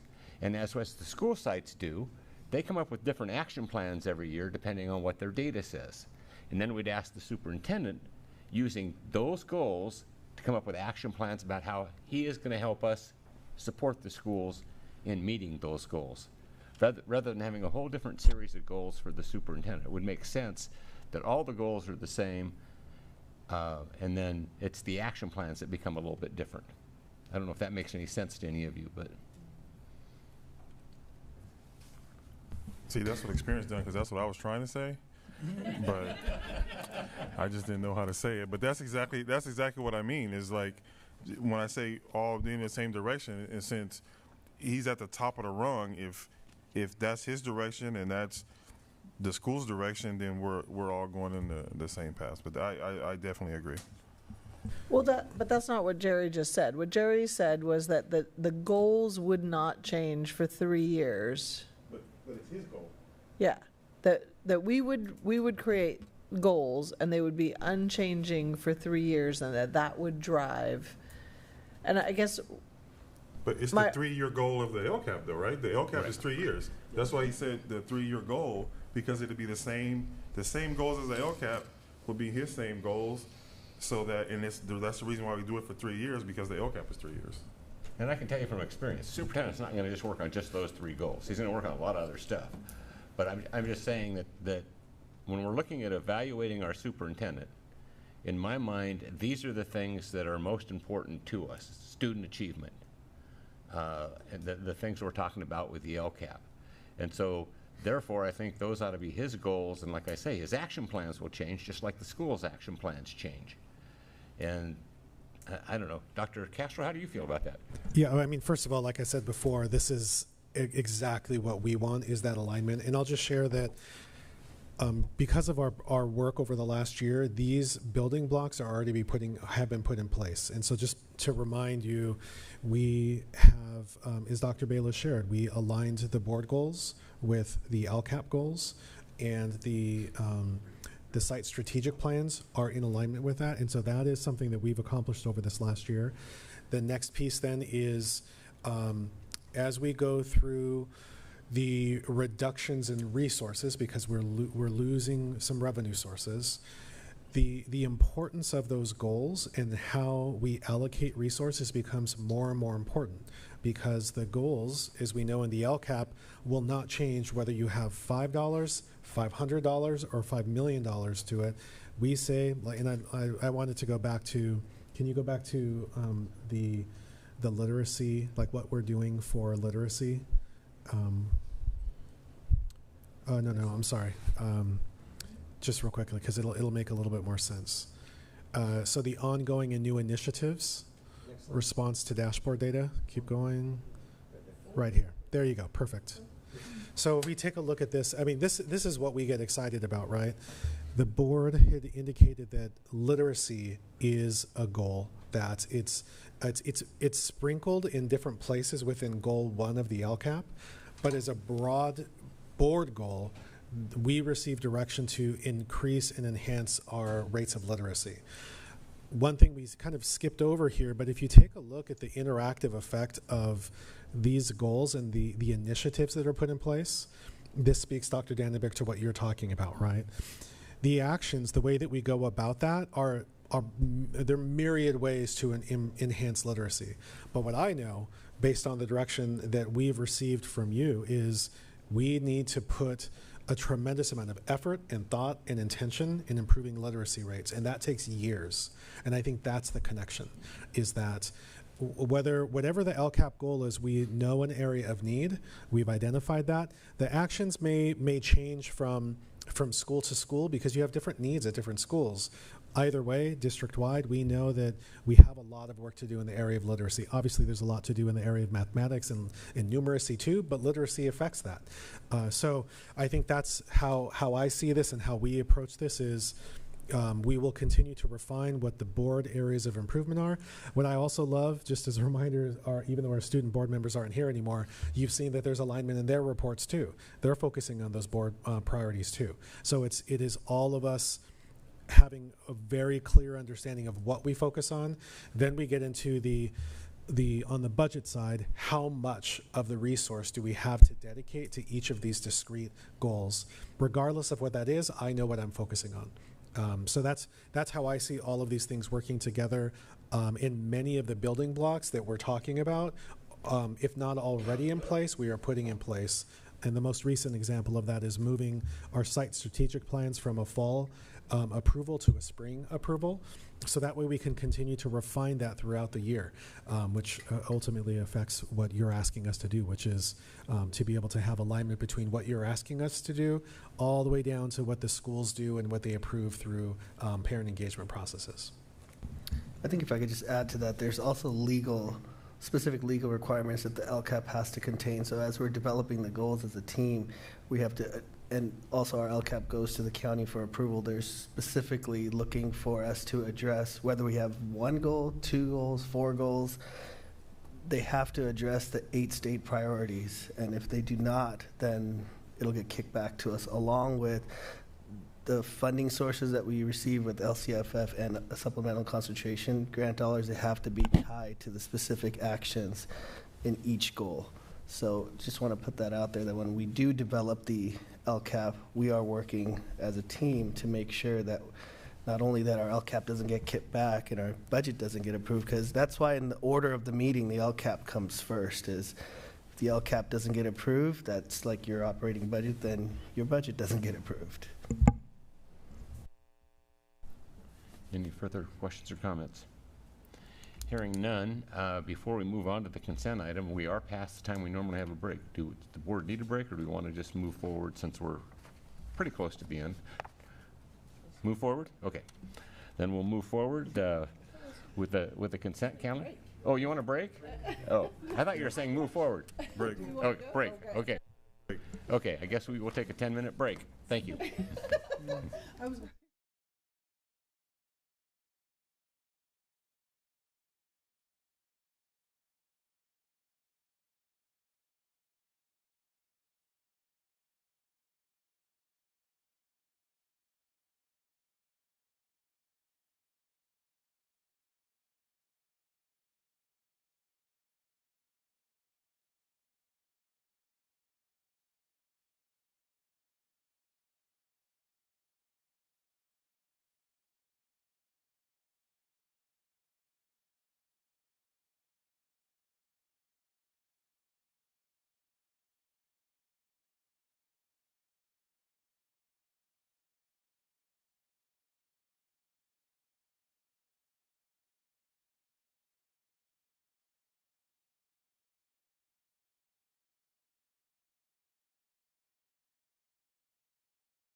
we're back for the conclusion of the Board of Education meeting for February 27th.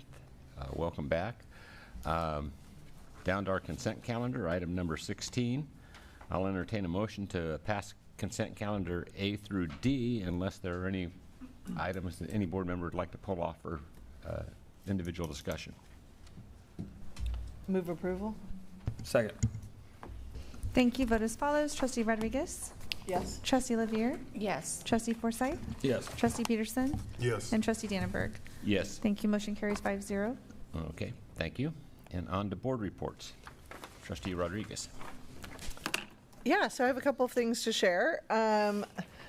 This past Friday, Trustee Lavier and I were at the Special Education District Advisory Committee meeting, and Tammy Cohn, who is our, actually I'm going to mess up her title. She's not our autism specialist, but she's our, thank you, our autism program specialist, did a presentation on our new programs at Mound and De Anza that were really, it was just so powerful to learn about the work that the district is doing to provide like expanded options for families with students with autism. And for my colleagues, if you don't already know,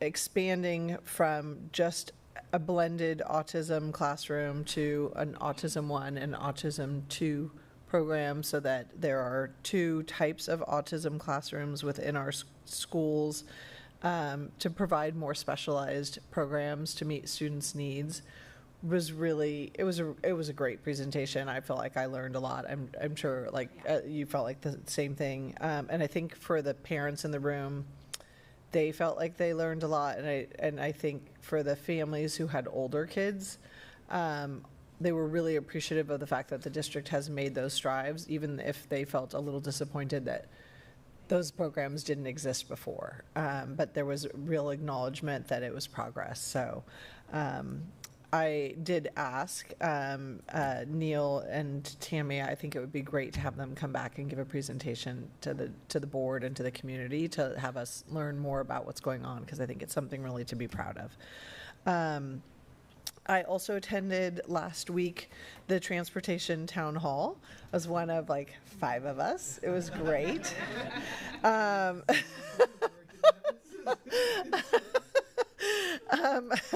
It was funny because I was like out and about around town, listening on Zoom. But actually, I thought Ari did a great job, but I learned 2 really important things. One, that we are doing a great job of attracting bus drivers now that we have increased our salary schedule. So Carol, yay, we are like now attracting bus drivers like gangbusters, and it's fantastic. And then I also heard you say, which was not directly related to transportation, that our unduplicated population numbers are up, which I don't think I had heard before. So you should definitely tell the rest of the board that. Yes, we certified fall 2, and our unduplicated percentage increased from 55 to 57%, which ultimately means approximately almost $900,000 extra for the district for our LCFF base funds. Yeah, supplemental concentration, actually, yes. Okay, sorry. Let me differentiate that, yeah.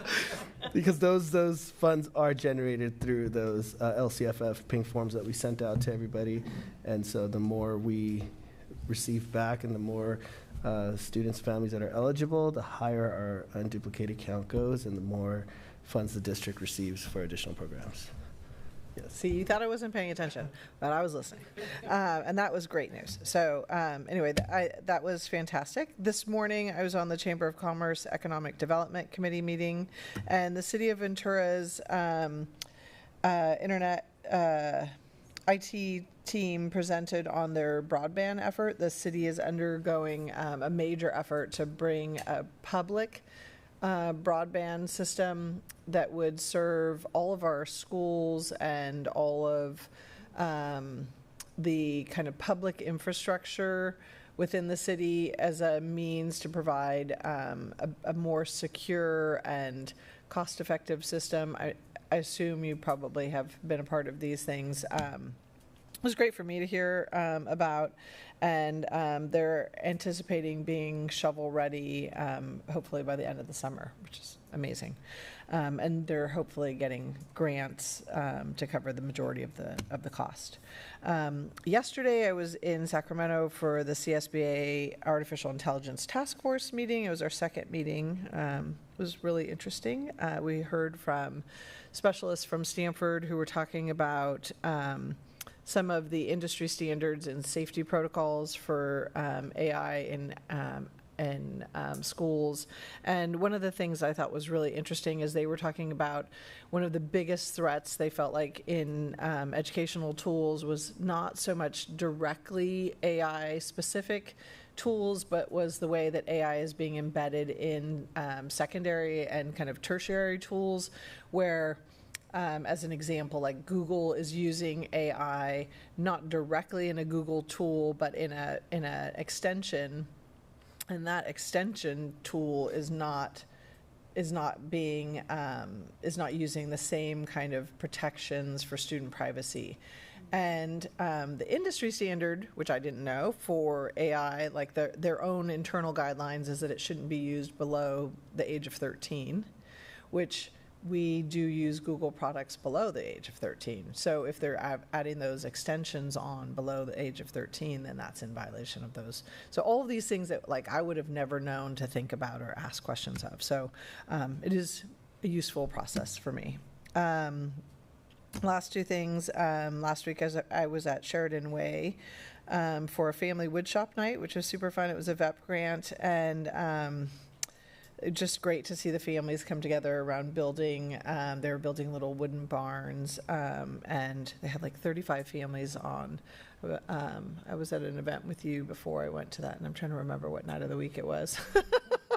Anyway, one evening last week. And then lastly, last Friday, I was at the Idea Center, where Alex Wolf and Jalen Shu received a County Green Business Award, and Assembly Member Steve Bennett was there to help acknowledge their efforts, and Dr. Castro was there as well.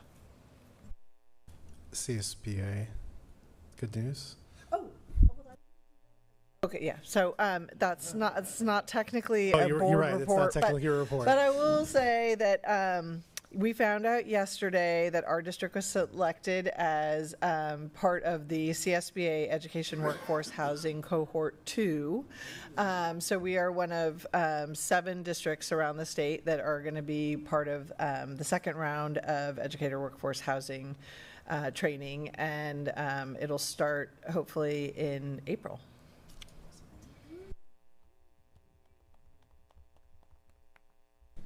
That is good news. Trustee LeVere?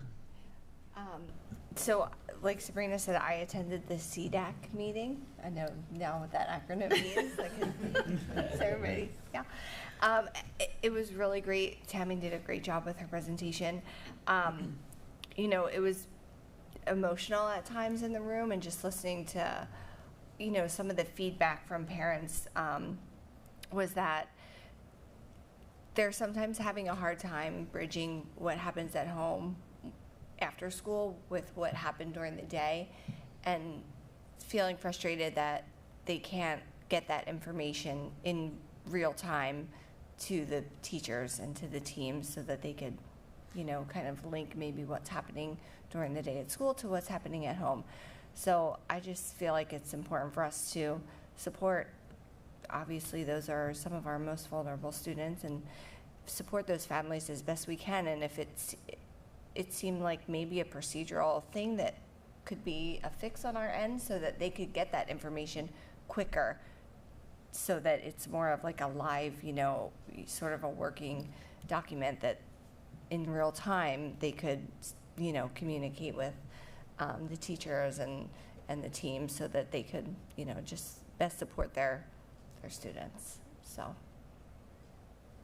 yeah, it was great though. So that's all I have. Trustee Forsythe? first of all, here's the, my own perspective of the bus situation. I'm hearing that there's so many agency people coming to our districts or wanting to come to our district because of that. So that's huge. But on the downside, I can't find a bus driver for a field trip now. So, yeah, so that's, thank you, Ventura. But sorry, not sorry. Right, sorry, not sorry. Can we make that clear? You can't find a bus driver for a field trip for a school in Oxnard, not Ventura. Yeah, okay, yes. Thanks, Ventura. No, that's fine. We'll find one. This was in the board letter, so you guys know, but I just want to kind of just highlight it, is that I met with Dr. Molinar, Dr. Bayless, and Dr. Castro regarding the Social Justice and Equity Conference that's going to be happening this Saturday. And I found out some, amazing things that we've done, some areas of growth that we need to be looking at, and just kind of the progress we're taking. And I'm really impressed by the fact that we started this process of having like a social justice elective way before, or right before the governor issued the kind of the statement that we need to have this this class. So I was really impressed by it. I've looked it over. I saw the sheet. It's amazing. So I'll be on Saturday at Channel Islands University. I'll be there highlighting our district's efforts. So I'm excited for that. That's it. Thank you. Trustee Peterson. Yeah, so I was excited last week to go to my first Montalvo City Community Council meeting, because normally their meeting is the same night as our board meeting, but they had it last week, and I was actually armed with great information because we had just talked about the bond money and the different levels and how we're going to spend it, and that was a subject that came up. So I called Dr. Castro. I was like, this form that I got, can I share it with people? So there was a lot of questions about the bond money, and also opening up our campus for public use. And I got to kind of educate them about it's not as simple as just opening up the gate and saying, come use it. That there's a lot of planning and a lot of budget that has to go on. Staff has to be there. We have to secure it afterwards. So I think I really, especially in that community, I think I kind of let them understood the process that we have to go through. And it's not as easy as just opening the gate at 8 and closing it at 6, that we really got to secure it for our students Monday morning.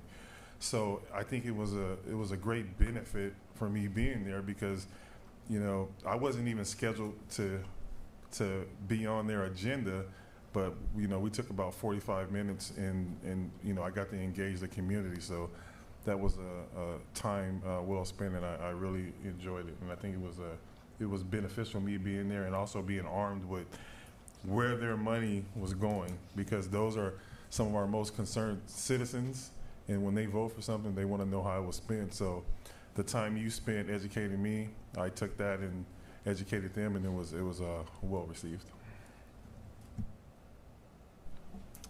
And for me, the big highlight of my week was attending the Optimist Club essay contest, where they honored 6 of our students and had 6 of our students read the essays. Just fantastic job they do every year, and hearing our students in their own voice is just amazing to hear it, and really appreciate the club doing that, or the 2 clubs in Ventura. They come together to do this essay contest every year, so appreciate them doing that. And with that, we'll move to coming events. Do we have any coming events, Dr. Castro? Yes, we do, and they'll be coming up on screen momentarily.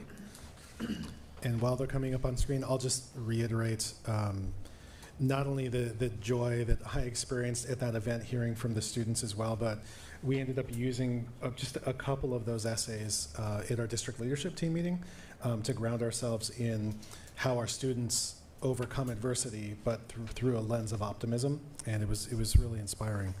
And so in terms of our VUSD coming events, thank you for putting those up. We have 2 Teacher of the Month celebrations on the 28th coming up, and on the 6th, both at 3 o'clock at Portola and Anacapa. Our PAC meeting is coming up next week, look forward to everyone being there. And I did double check the time. It's 9 o'clock to 11 o'clock, which is perfect. So in case anyone's watching, same time, great time. And then, of course, we have our Bond Oversight Committee meeting happening on March 11th. So thank you all for continuing to engage us on multiple levels. And attached is the list of future board items that we're going to be bringing back.